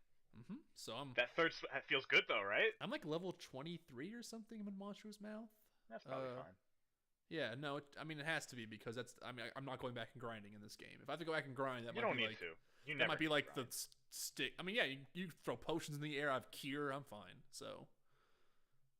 I didn't realize you need to use potions in that game early on. Like I was like, I'm like the conservative person, but then I realized like I couldn't dodge. I just had to fucking take hits sometimes. That having potions is good. So I want to talk about the other parts of the game before we move on. Yeah, let's go ahead. Like aesthetically, just you talk about you don't like the level design, but I think the worlds themselves are so well realized of the movies, of the environments. Like I think that's enough to pull me through. I think the environments look good sometimes. I think Agrabah can like, because you're hitting these same areas over and over. Agrabah's samey, totally. Yeah, and then so is the jungle. Like you get in the vines and you're like, tree top. Well, the vines parts that definitely is Yeah, but like I think when you get to the parts of the worlds you recognize that you know really well, those are really cool. Like I liked seeing the tent in Tarzan. But like I think Tarzan's really hard to do, obviously, because Tarzan's a jungle. But like the things they'd have to do would be they don't have the technical prowess for like what that movie needs its world to look like. It's like Tarzan's very much built on shadow was like the movie. That movie's all about shadows, and this game just doesn't have that technical. And they prowess. Try that when you go in like the hippo part, and it's kind of darker. Yeah, it's darker. They but try. Like that game's all about like having really cool sunlight come in when like he fought Kerchak for the first time in Tarzan, which is Tarzan's one of my favorite Disney films. But I'm sad the level did let you down. Yeah, it's a level that like hugely. That's why I was like Superman in the games. I'm like, man, Tarzan's really cool. Like that's the Disney film I grew up on and love. It was that and it's good. What's the Disney movie that has also animals in it that I forgot? The Jungle Lion Book. King. Jungle Book. Okay. Right. Jungle Book's my favorite. Lion King's been like a whatever book to me forever, but I got Simba. Oh yeah, Simba. How do you like summons? I haven't even used one. I don't know how to use one. I haven't really looked up how to use one. Okay. I was like, I was like, oh, it's probably in here somewhere. That I'm like, Sonic Raid. I dash away. Jungle Book was supposed to be a world in Birth by Sleep, but they cut it. Okay, it'd be hard to do Jungle Book, and I feel like that's one of those things that like would also be difficult. But like you could do a really cool, like I went to Winnie the Pooh land, and that one felt like that'd be fun to get into. I love Winnie the Pooh. But I just found the lost page and then went into Monsters Math instead of doing any more Winnie the Pooh. So I was like, I'll go back. That's just like a side activity. When it needs me to go back, because like last time I went back, it was Leon was just like gave me like he's like you do this what you need to, and I'm like what is it? And he's like ... and then someone's like it's Simba, and I'm like, why did you be so weird about this, Leon? Yeah, he's Leon. He's not Squall. Yeah, I mean he's like they call him Squall, and he's like I'm Leon, and Squall's his nickname. Yeah. And Cloud's in that game. Cloud's in that game. I got beat up by Cloud because I don't think it's probably possible to beat him. It just seems like it'd be difficult when I can't do much against him. Is your friend? I don't think I had dodge roll. Didn't have dodge roll at the time. I don't think I had dodge roll. It helps. It helps a lot. Oh yeah, I would assume it would help. Dodging would be useful to get these fights. Maybe I had it and just like couldn't figure it out. I'm still like that game is like it's weird getting used to that kind of game too. Yeah, Like, the game's it's different. a game where they just threw so many different ideas and they just Yeah. saw what And stuck. that's what Kingdom Hearts 1 feels like. It feels like a whole lot of different ideas were put into the game, but like someone they didn't get time for like almost like to get the levels exactly where they wanted them. They feel tight, constrained, and used multiple times. Like I have high hopes for the sequel now. Like when I'm playing this game, like I'm liking this. I want to play the sequel now. Like I feel like I'm in it. You know, where I'm That's like, why oh, I tell you, it's everyone says it's the sequel. It's 2 is the one and that like that's so video perfects it. game for me. Where I'm okay with bashing Kingdom Hearts a little bit, because I know Kingdom Hearts games usually get better as they iterate. That's usually how it works. But we're not gonna play Kingdom Hearts 2 right away. We're playing Chain of Memories next. I'm beating Oh this god, like this. you're gonna And then hate Chain of Memories. You're gonna fucking hate Chain of Memories. And then I'm gonna watch the 358 divided by 2. No. whatever that is. You have to play 2 before you watch that. Okay, that's how you feel. It's on there, man. That's release order. We're doing it that way. Would it's okay? Release. That's fine. Yeah. So I'll play Chain of Memories next, which So I know Chain of Memories already. Like I know what that game looks like and how it plays. So don't worry. I'm not gonna go and be like, man, I can't believe this is what it was. I understand how that level of design is gonna work in that game. And it looks awful. So I'm gonna put on a the combat's podcast. those boss fights are real good. I'm gonna put on a podcast and play that game. Yeah, that's what I do. But yeah, I'm not super into the story. Okay, so let's do the story. I'm not super into the story because it is super what it is, and like it's not drawing me anyway, but it's gonna keep me going through it. But there's some really unintentionally funny stuff that happens. Oh yeah, that's like super like I think in the Tarzan level when like they're like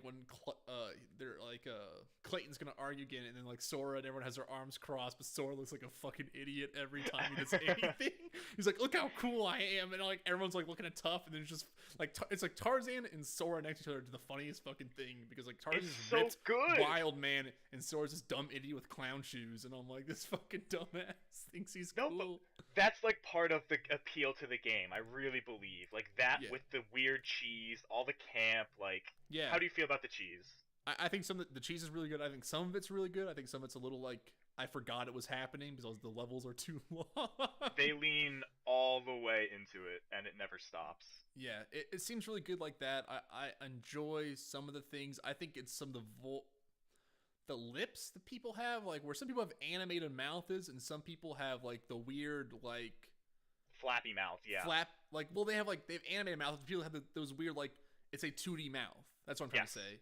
And then like things, the non-cutscene mouths. And you're like, what the fuck is this? Like it freaks me out like every time. What was Clayton does the smile where he pulls away and then smiles, and it just like switches to a smile, and I'm like, what the fuck is going on? Like there's so much shit in this game where I'm like, man, what if they had budget and time? Is like almost what I think. So that some of that shit's just super funny to me. But like some of the retelling of the story stuff is a little disappointing. Like Tarzan not having Kershak killed in it is really disappointing. It's like that is how that story goes. Yeah. But that's how the story goes. Like you can't just like rewrite Tarzan for your fun of it. Like I thought we're replaying the story. You can't just like be like, no, we're changing it actually, you nimwit. Yeah, because Alice totally got kidnapped during the original Alice in Wonderland. Yeah. So like it's because it's like an alternate thing. It's like they're following the story, but it's with this twist that there's some I understand. Because you can't meddle. You can't meddle in the world. Yeah, but like almost at that point, what's happening is you totally fucking meddle in every single world. Yeah, that's the point. If you keep playing, someone's gonna chastise you for that. Yeah, King Mickey's gonna come out and be like, "You fucking idiots," but he's never gonna appear because he'll appear at the end of the game or whatever. Donald and Goofy are so good, man. Yeah, Riku's like I kind of liked him at the beginning, and now I'm just kind of like, all right, you're mad that I'm making new friends, the character, and you're gonna go turn evil and then eventually become the big bad at the end. Whatever, got it. I'm excited to play. Got that smile. He smiles because all smiles.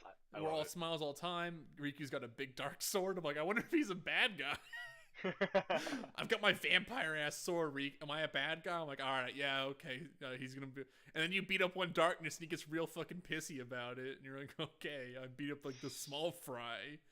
The sword is called. Did you throw Soul Eater. Then you throw him the Keyblade, and he's like, and he can hold it. I'm like, oh, I guess he can also use Keyblades. That's interesting. And like, I guess that might come up later. That's kind of cool. Maybe like they'll team up sometime. I don't know. Whatever. There's stuff that I think could be interesting, but I don't know if they'll pull it off in this one because I know there's like 17 other games. So I'm like, I wonder what's the next things look like. Yeah, the I story like, doesn't go off the rails in one. It's very straightforward, but yeah, it seems that they way. do get some good stuff going. I like getting new keyblades. I kind of hope I was hoping you can maybe craft them. So I got the synthesis shop open.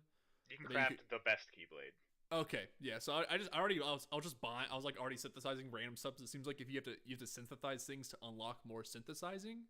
Yes. So I got 4 out of 6 because I don't have the materials for the two like the uh 2 new chains or whatever. I couldn't get them, They are but very stingy about synthesis materials in one. It's like very hard. Some of the drop yeah, rates are just absurd. It's it's not really good. I've heard someone say getting ultimate weapon took them like 10 hours, and I was like, all right, that sounds awful. I'll never do that. It didn't take me that long, but it's definitely an ordeal.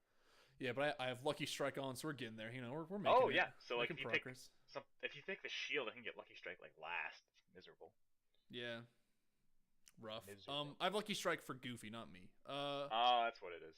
Yeah, Goofy's and the best. Goofy's so good. Donald. I always switch Goofy out when I'm having other parts. Everyone's been like sword dudes, so it's like I don't need Goofy to be my like I don't need 3 sword dudes. I want Donald to be my magic guy in the back. To heal you. Yeah, to heal me or like cast arrow on me, which is all right. So like Thunder. So like those are all fine. I think the game's like the combat and the ability stuff and like getting materials. That's all kind of fun for me. I think the level design has been very much lacking in the fun department that I've wanted, but we'll see. I mean, I'm going into Monstro's Mouth, so here we go. That one is a literal maze. All right, dope. Yeah, I don't think you're gonna have a good time in Monstro. Probably not. I mean, I hardly have a good time in any of these levels so far, so like it's not a surprise. The only thing I've liked is Traverse Town, but even like that's like not because I like love it. It's because I'm like I'm okay with it. I'd like going to the top of the bell tower, turning a thing, opening up the keyhole. Like that was fun. That's funny because I think Traverse Town is like one of the most backtracky. It's backtracky, but like it's like a hub world backtracky where like I backtrack and like I'm like I know fire I can unlock this. Where like Agrabah they just cordon off an area and go no you have to go through here now and I'm like okay all right. Where it's like I have more free will to do what I want to do. Like I didn't need to do that. Maybe I need to do the Traverse Keytown one, but like that one was like someone gave me a hint to go there and understand. I'm like oh so I didn't go there already. Oh now I understand it. Fight the enemies in there for like 10 minutes though because they just kept fucking spawning. Like Jesus, that game has like a fetish for spawning enemies forever, I think, and it's weird. But we'll see how it goes. I'm excited to fucking fuck up Monstro's Mouth and whatever is maybe I'm gonna fight his throat or something. I don't know, whatever. We'll see what you fight. And then I have another world after that. Then probably go back to the Coliseum again for the 3rd time. And then, you don't have to. That's all just side stuff. I know there's a keyhole there. I'm guessing there's a keyhole there. I have to eventually, by completing cups, I'll be able to finish. You do not have to do that keyhole. That's all side quests. But you need to level up. You need items. So like, I feel like you don't need to, but you probably should. It's like how the game's gonna say it on there. No, you really don't. It's totally presented as like if you want to come do more of these. But I want to fuck really up Hercules. Rewards. Yeah, no, I need the rewards. I need to fuck up Hercules. I don't know if I'm gonna it. go back to the worlds and like get the Trinity marks and shit. I don't know if I'll do that. That seems like a little too much for me sometimes. And if you did, you should just wait till you have all of the Trinity. Yeah, like I'm just gonna wait there. It just kind of sucks that I couldn't do like a Trinity mark with Aladdin. Like that just kind of annoys me that like I can't get the blue one because I had Tarzan with me. So I'm like, oh, I want to play with Tarzan. Like you gave me the Tarzan level. Why can't? But you can't do the Trinity mark unless you're with Goofy. Yeah, like, I think that one's a little. I think that's strange. That is a little annoying. I agree. Yeah. There was actually a bug in the original non-final mix version in one of my favorite levels you're gonna get to soon, where you couldn't access that Trinity mark anymore. Like after you beat the level. Jeez. So, like, if you didn't have the full party at that time, you just fucking missed it. That's lame. They fixed it in Final Mix. Gotcha. But yeah, I like unlocking new training marks to get new areas. That seems kind of fun. I like the red one where everyone just slams in their fucking face into someone. This game's got style. Yeah. Like, it nails goofy. the Disney charm. It's it so much better than ever possible, you know? Yeah, I don't know if I like having all the Final Fantasy characters this much fast and forward to it, where I'm like here's Aerith, here's Squall, here's not Tifa, Yuffie. And I'm like, okay. But then like when you get out of there, you're like, oh, here's all these Disney characters in less Final Fantasy, which I'm more okay with. And you come back. That's it. Like you don't see any other Final Fantasy characters. Like they're just treated to that one world, and like that's it. And Cloud's in the Coliseum, which I think fits. Cloud in the Coliseum is funny. I think Cloud's also kind of like a shitter, which is like fits Cloud's personality. He's like a big idiot, which fits Cloud. So like all that stuff's very fun for me. And I think that's why Uh, Final Fantasy fans are a lot turned off by Kingdom Hearts because it's really not like a Final Fantasy game. It's its own game, but it just has the setting of Disney and then like a weird sprinkling of Final Fantasy. isn't it weird that Final Fantasy has become what Kingdom Hearts originally was? Now that 15's come out, like a third-person ARPG, like We've come full circle. it's come full circle. And I think like the leveling up in this game is fun. I think this game is really enjoyable. I just wish the level design would be better. But I'm still gonna. I'm probably gonna get through and beat it and like it quite a bit. I assume. There's the charm. The charm and the combat are really bringing me through. Because I'm okay with like some things not working, but some things being really good and playing the games. Like that's video games for me in a nutshell all the time. Yeah, So I'm glad that you get it. That's like all I could ask, honestly. yeah, It's just that you get it. yeah, it's a good time. What else have you been playing? So now we can talk about the big one, The big one. the big Kahuna. So Bloodborne. yeah, Bloodborne. I was feeling a little down. Yeah, I was in a bit of a slump. You know, E3 had just happened. I was feeling overwhelmed. I had all this work from IKEA, and I'm just like not feeling video games at the moment. You know, I'm like I don't know what I want to play. I'm feeling overwhelmed, and I just look at the shelf, and I'm like, fuck it, I'll just play Bloodborne. It's Just a just great pick. spontaneously on a whim. How do you feel about Bloodborne? Bloodborne's a 10, man. Bloodborne is so fucking good, dude. Bloodborne's fucking incredible. Oh my god. All I I'm, want to do is finish this podcast so I can go beat Bloodborne right now. join the ranks of people who fucking love Bloodborne. Everyone does. Is there anyone that doesn't like Bloodborne? No, like, on that's the what I'm record? saying. Join the ranks of people who like, because like, people who haven't played it. Now you can join the people who've played it. Who are like, Because man, this is what like a fucking known great game." quantity. Like this is Yeah. the one PS4 game, you know? Like this is it. Yeah, this is the PS4 game that is like why you should buy a PS4 and why you should play. Like this is the best Souls game ever made. This is one of the best PS4 games ever made. It's one of the best games ever made. Like it's just like a flat boom boom boom. I think it's one of the The best last games one. ever made. Oh yeah, Hyper, but there are okay, like a lot of those games. Yeah. There's a lot of good games out there. I know I think fucked up. 2015 Game of the Year, voting for Metal Gear Solid. Dog. Fucked up. I should have voted Fallout 4. Or Lisa, you know. Lisa's also a 2015er. I don't think anyone on our panel that year even played Bloodborne. Is like the tragic thing. That's like super fucked up to me. It was like that game. It was like that game and Lisa were like such standout fucking hits for me of that year. Where like I can understand people not playing Lisa because that came out in December, like at the very tail end. But like Bloodborne was a fucking masterpiece when it came out, and it's still. I think the only thing that's wrong with that game to me is like loading times. Which the loading times have been substantially fixed by the time I'm playing Yes. it now. I played that game when it first came out. Yeah, I did 2 at first, and I just wasn't feeling it, so I put it back on the shelf. I said I'll come back to this later when I'm in the mood, and then 2 years passed. Yeah. So what are you rocking? Tell me the weapon choice right now. Bonesaw Cleaver, still. Yep, Like, hell level yeah. 6 with it now. I need some, like, super dense material now to get farther upgrades for it. Haven't done any of those. I need a blood rock. Something like that, yeah. Something with blood in the name. Yeah. I've collected, I have, like, 9 weapons now. I think there's 10 total. Yeah, something like that. I need one more of this weapons then. And I haven't switched out my pistol ever. I've just been rocking that. Actually, no. Get ready for this. I Gotcha. use the torch. Okay, all right. I RP walk with a torch You're the wildest man I've met in my whole life. because I really like the ambience of walking through Bloodborne with a torch in my hands at all times. Gotcha. And then when I actually have to counter and parry, I will pull out the pistol. My second question is, if you're still playing this game, are you gonna get the DLC? I've been thinking about it. Because the And the DLC answer is is also probably really no. good. The answer is probably no. Gotcha. How Because come? I have other stuff coming, which we'll get to. Actually, That's true. I want to tell you what I ordered on Amazon because you're gonna be really excited. Okay. But yeah, the DLC, if anyone's interested in getting it, is fantastic. Adds a whole bunch of new weapons that are really fucking cool. Yeah, I've But, heard nothing but great things about the DLC, Yeah, it's fantastic. and I have really considered. I've been thinking about like, man, like, what if I get this DLC? It's also a DLC you can come back to anytime though. So you can be like, oh, I want to get back into Bloodborne for a little bit. Let's pop this DLC and go for it. Yeah. So I think I'm near the end of this game. I really do. Where are you at? I am fighting Rom, the Vacus Spider. Okay, yeah. I think because I got to Bergenworth, and I was like, okay, this has to be the end, and then like it's not, because like I'm gonna unlock some other place now. I'm gonna let you know once you beat Rom the Vacus Spider, you still got a bit to go. Really? Yeah, this game, Souls games are long. I thought And this one was short. deceptively long. Really? Everyone told I, me this is a short game, like it's 12 shorter hours. than normal Souls games, I think by a little bit, but like you have you have longer to go. You're nearer to the end than you probably think you are. There's still like a lot of optional areas you can go through to fight I some thought more I was like enemies. 80%, but you're saying I'm like 60. 60, 70, yeah, I think that's more accurate. Yeah, Okay. I mean, I'm on track. yeah. Maybe Okay. you don't go to the optional areas you can go to fight some of the weird bosses out there. Well, I think Um, I've done a lot of the optional content by accident. Once you beat Rom, things open up a little more, and some Is the world state gonna advance like it did when I beat Vicar Amelia? yes, Okay. you're gonna. I figured it has to because like I have exhausted every single avenue at this point. How I much feel like insight do you have?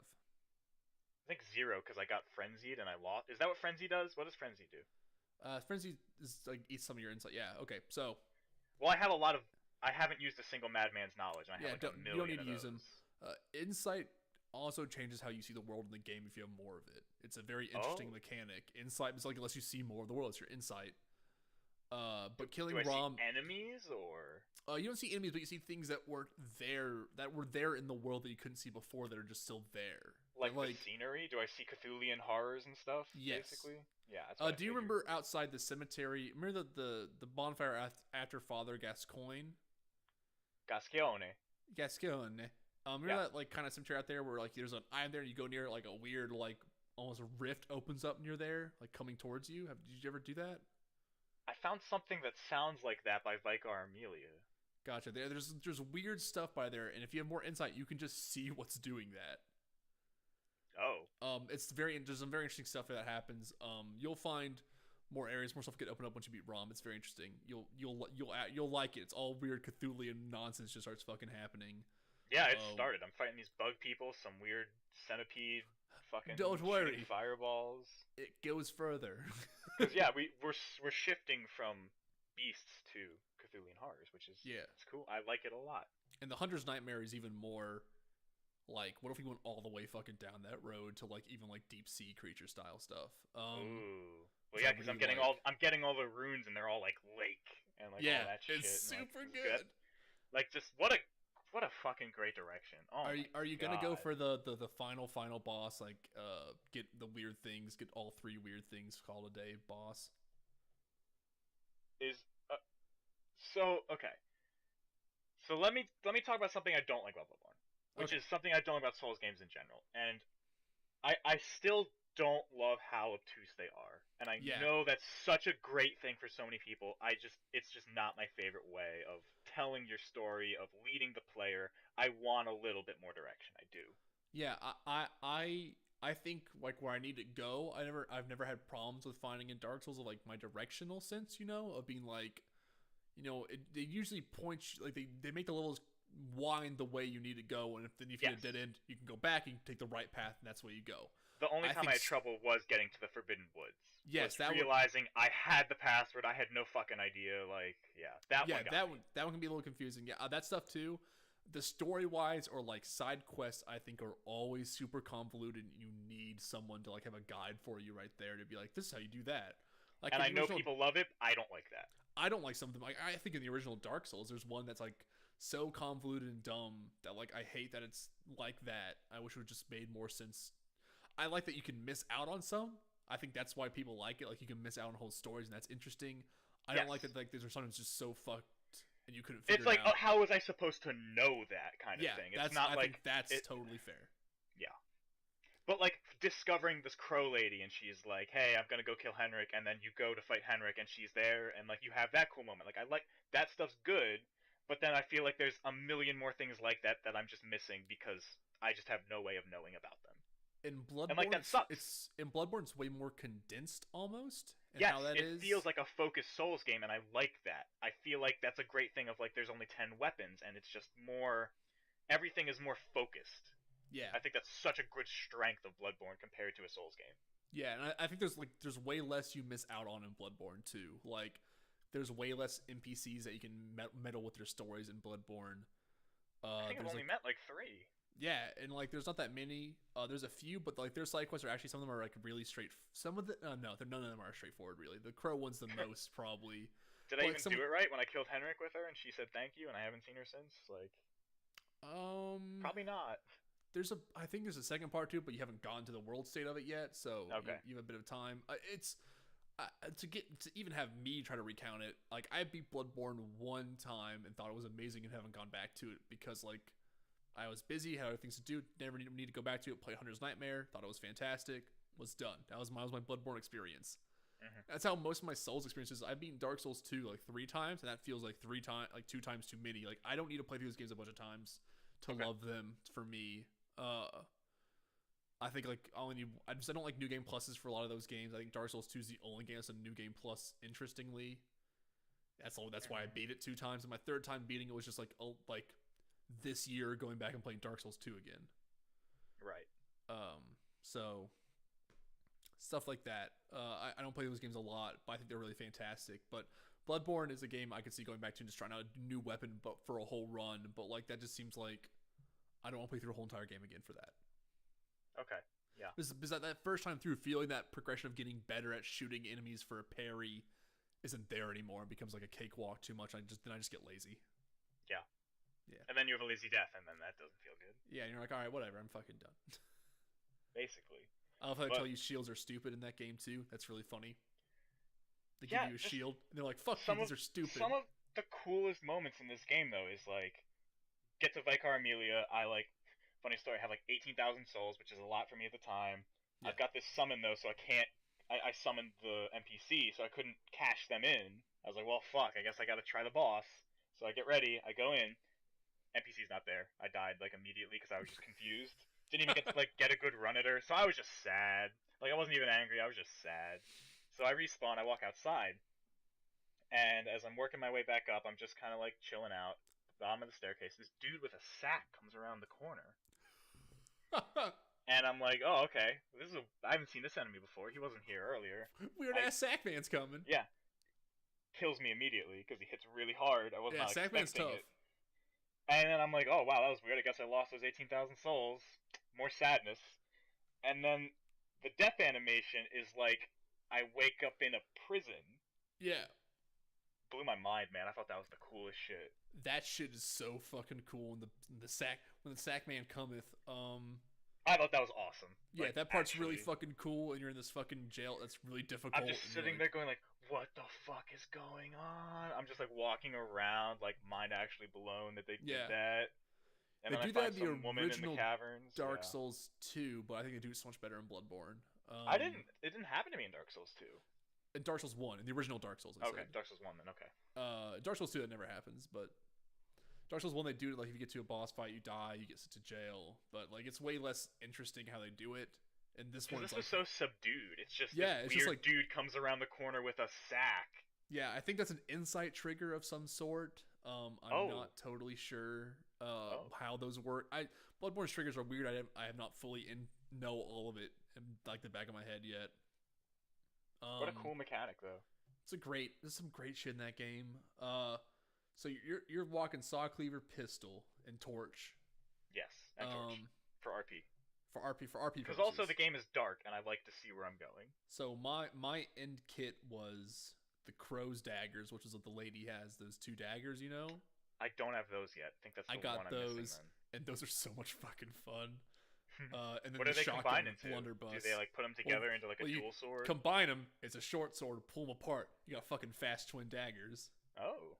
Yeah, so that's cool. A lot of people I know rocked the fucking rifle. If you get the sword, you know the what's it called? God, The broadsword. the broadsword. Holy bastard sword. Yeah. Yeah, that turns it's like a normal sword that turns into a big ass sword. A lot of people rock that and like his rifle, which is really good. I use the blunderbuss because I like getting in someone's face and shooting them as they come down. So that's really fun to me.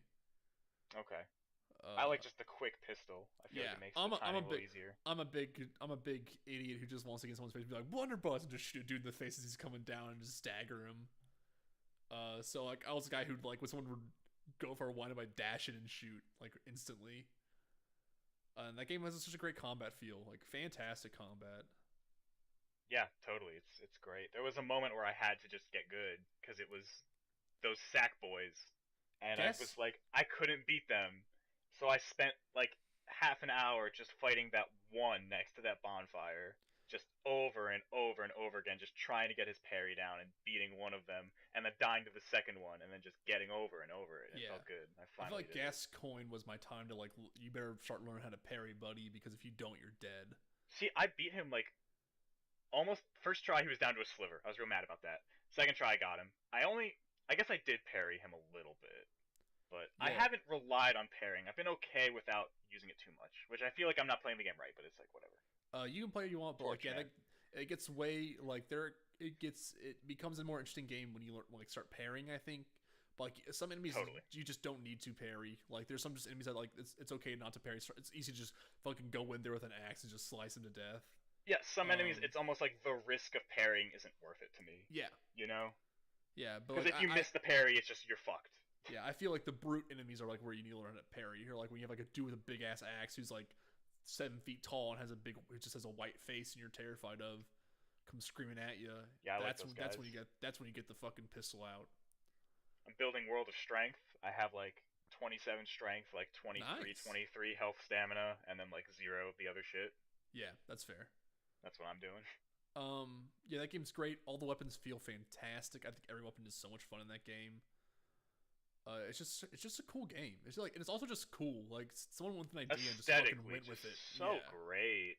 I do think the city gets a little tiring. I was really excited to do some of the forest stuff around it. I thought that was a nice change of Yes. scenery. Like they accomplished Yarnum so well. I'm not trying to hate on that because I do think it's great, but like it's a lot of city and it's really nice to get a different environment. Yeah, I think by the time you get to the forest, you're like, I'm happy to be in the forest. Yeah, yeah, totally. But then the Yeah. forest is all fucked up. There's goddamn snakes everywhere. I was playing that last night with the lights off, like 1 in the morning. It's fucking nightmare. These goddamn snakes bursting out of people's heads.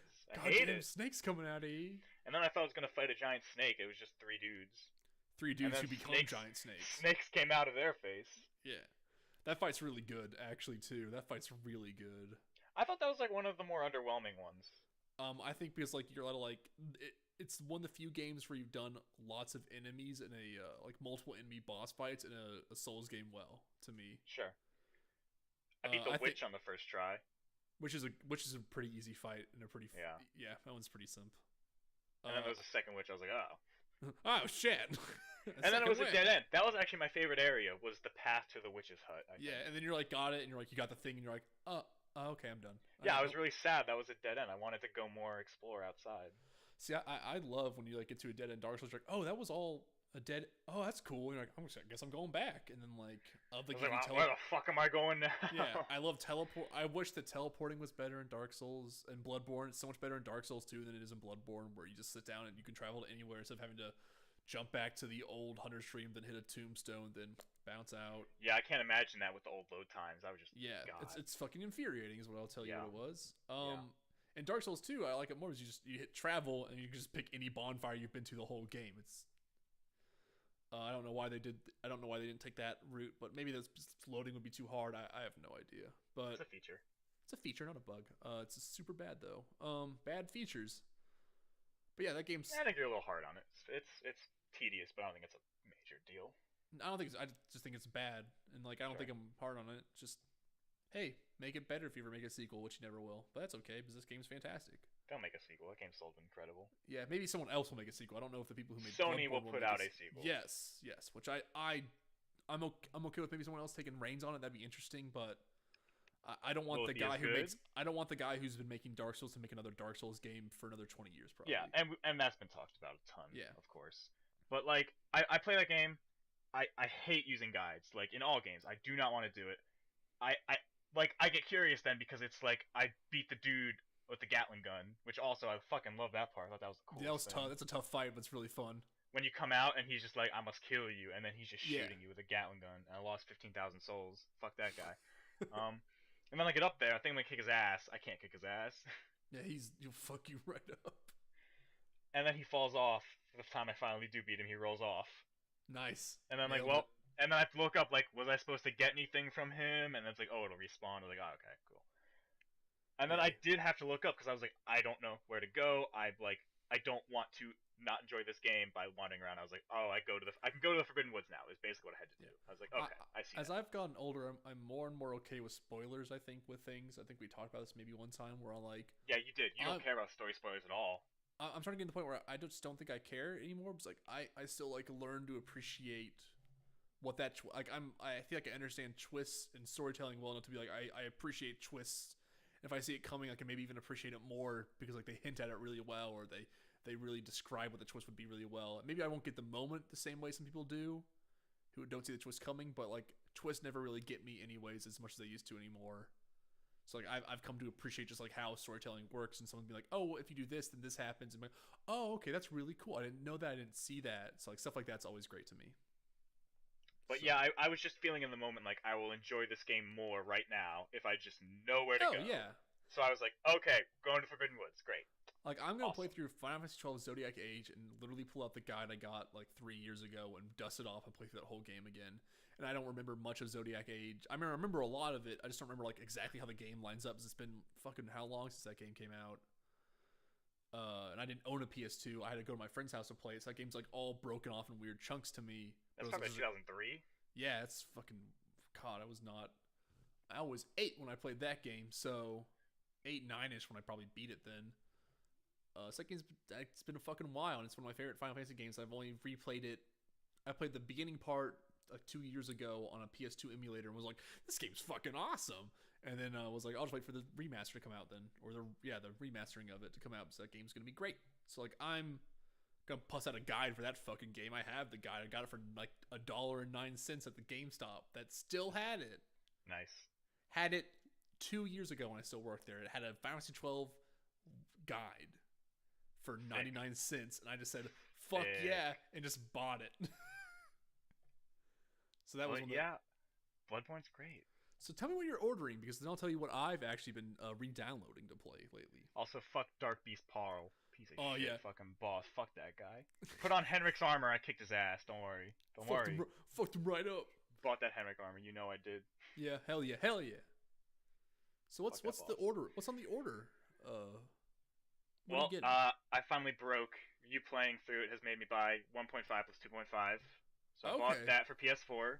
So I'm gotcha, probably gonna do a quick playthrough of 1 and maybe 2. We'll see. gotcha. But what Probably I quicker really than I will. wanted to get, well, yeah, because they finally patched 2. The game's playable now. Hell yeah. What I really am excited to get is Yakuza 0. Oh my fucking god, he's gonna play it. You That's know it. that's Oh my my. back burner game that I'm gonna maybe beat this year. Hopefully, God, I have so much to play of it still. But that game's fucking awesome. The more I like look at this series entirely, I think this is gonna be like one of my favorite games. Yeah, you're gonna love this game, and it's gonna be weird to go back and play the older ones, or like 3 and 4 that are on, or 4 that's on PS3 too. But like isn't like it's just antiquated comparatively to this game too. But you're gonna love like the music. I think you're gonna love the weird references. Like These games seem so up my alley. It's like they're so unreal. funny and they're so good and they're so well translated still. I can't wait for the Yakuza 1 remake to come out this year. That I'm probably gonna And it's pick up. $30. Yeah, they know what the price should be for these games. Well, the thing is, like, I was so conflicted of like, do I start with 0? Do I start with original 1 on the PS2 because they restocked them on Amazon? Or do I get Kiwami and start at 1 because I want to do original order and I'm worried if I play 0 it's gonna like teach me things I'm not supposed to know? And eventually I've just heard that 0 is not gonna ruin the other games like a normal prequel would, is Yeah, my it won't. understanding. It will not. not. Besides, every Yakuza story is supposed to be like the same anyway. Yeah, And like it just seems perfect. It's just like everyone says 0 is so incredible. Like it's so it, much it, fun. it is the first in the timeline, so like it's acceptable to start there, even though I should start at 1. Like I'm breaking a lot of rules for me here to start at 0, and Yeah, like I don't care, and that shows how excited I am for this game. I think you're gonna have a good time. I can guarantee it. I really think I will. Uh, there's something about this you'll finally have another game this year that will you might like Persona 5 Music's more, but will be in the contender I think for best music of the year. I'm gonna let you in on a secret. What? There's 2 other games that are gonna be contenders for best music too. Tell me them. Give me them right Xenoblade Chronicles 2 and Mario Odyssey. That's true. It's gonna be on there. Koji Kondo coming in. That's right. Yakuza 0 has like some of my favorite. It's so steep in the aesthetic of like of that time that like you can do dance. You can go on a dance floor and dance. You know. Yeah. And like the music karaoke. for that is so on point and amazing that it has sold me on like being like I need to download those songs right now because they're Oh my so God. good. Plus, Nier soundtrack's supposed to be really good too. It's great. I have it. I haven't played it yet. But speaking of games that I'm re-downloaded and have bought that I'm going to play probably recently, summer's a time when I like to go back and play older games. So I'm playing Kingdom Hearts right now. Totally, yeah. But with the release of the new Wolfenstein on the horizon, Oh. I have re-downloaded the original Wolfenstein. Not the original, the remake Wolfenstein, New Order.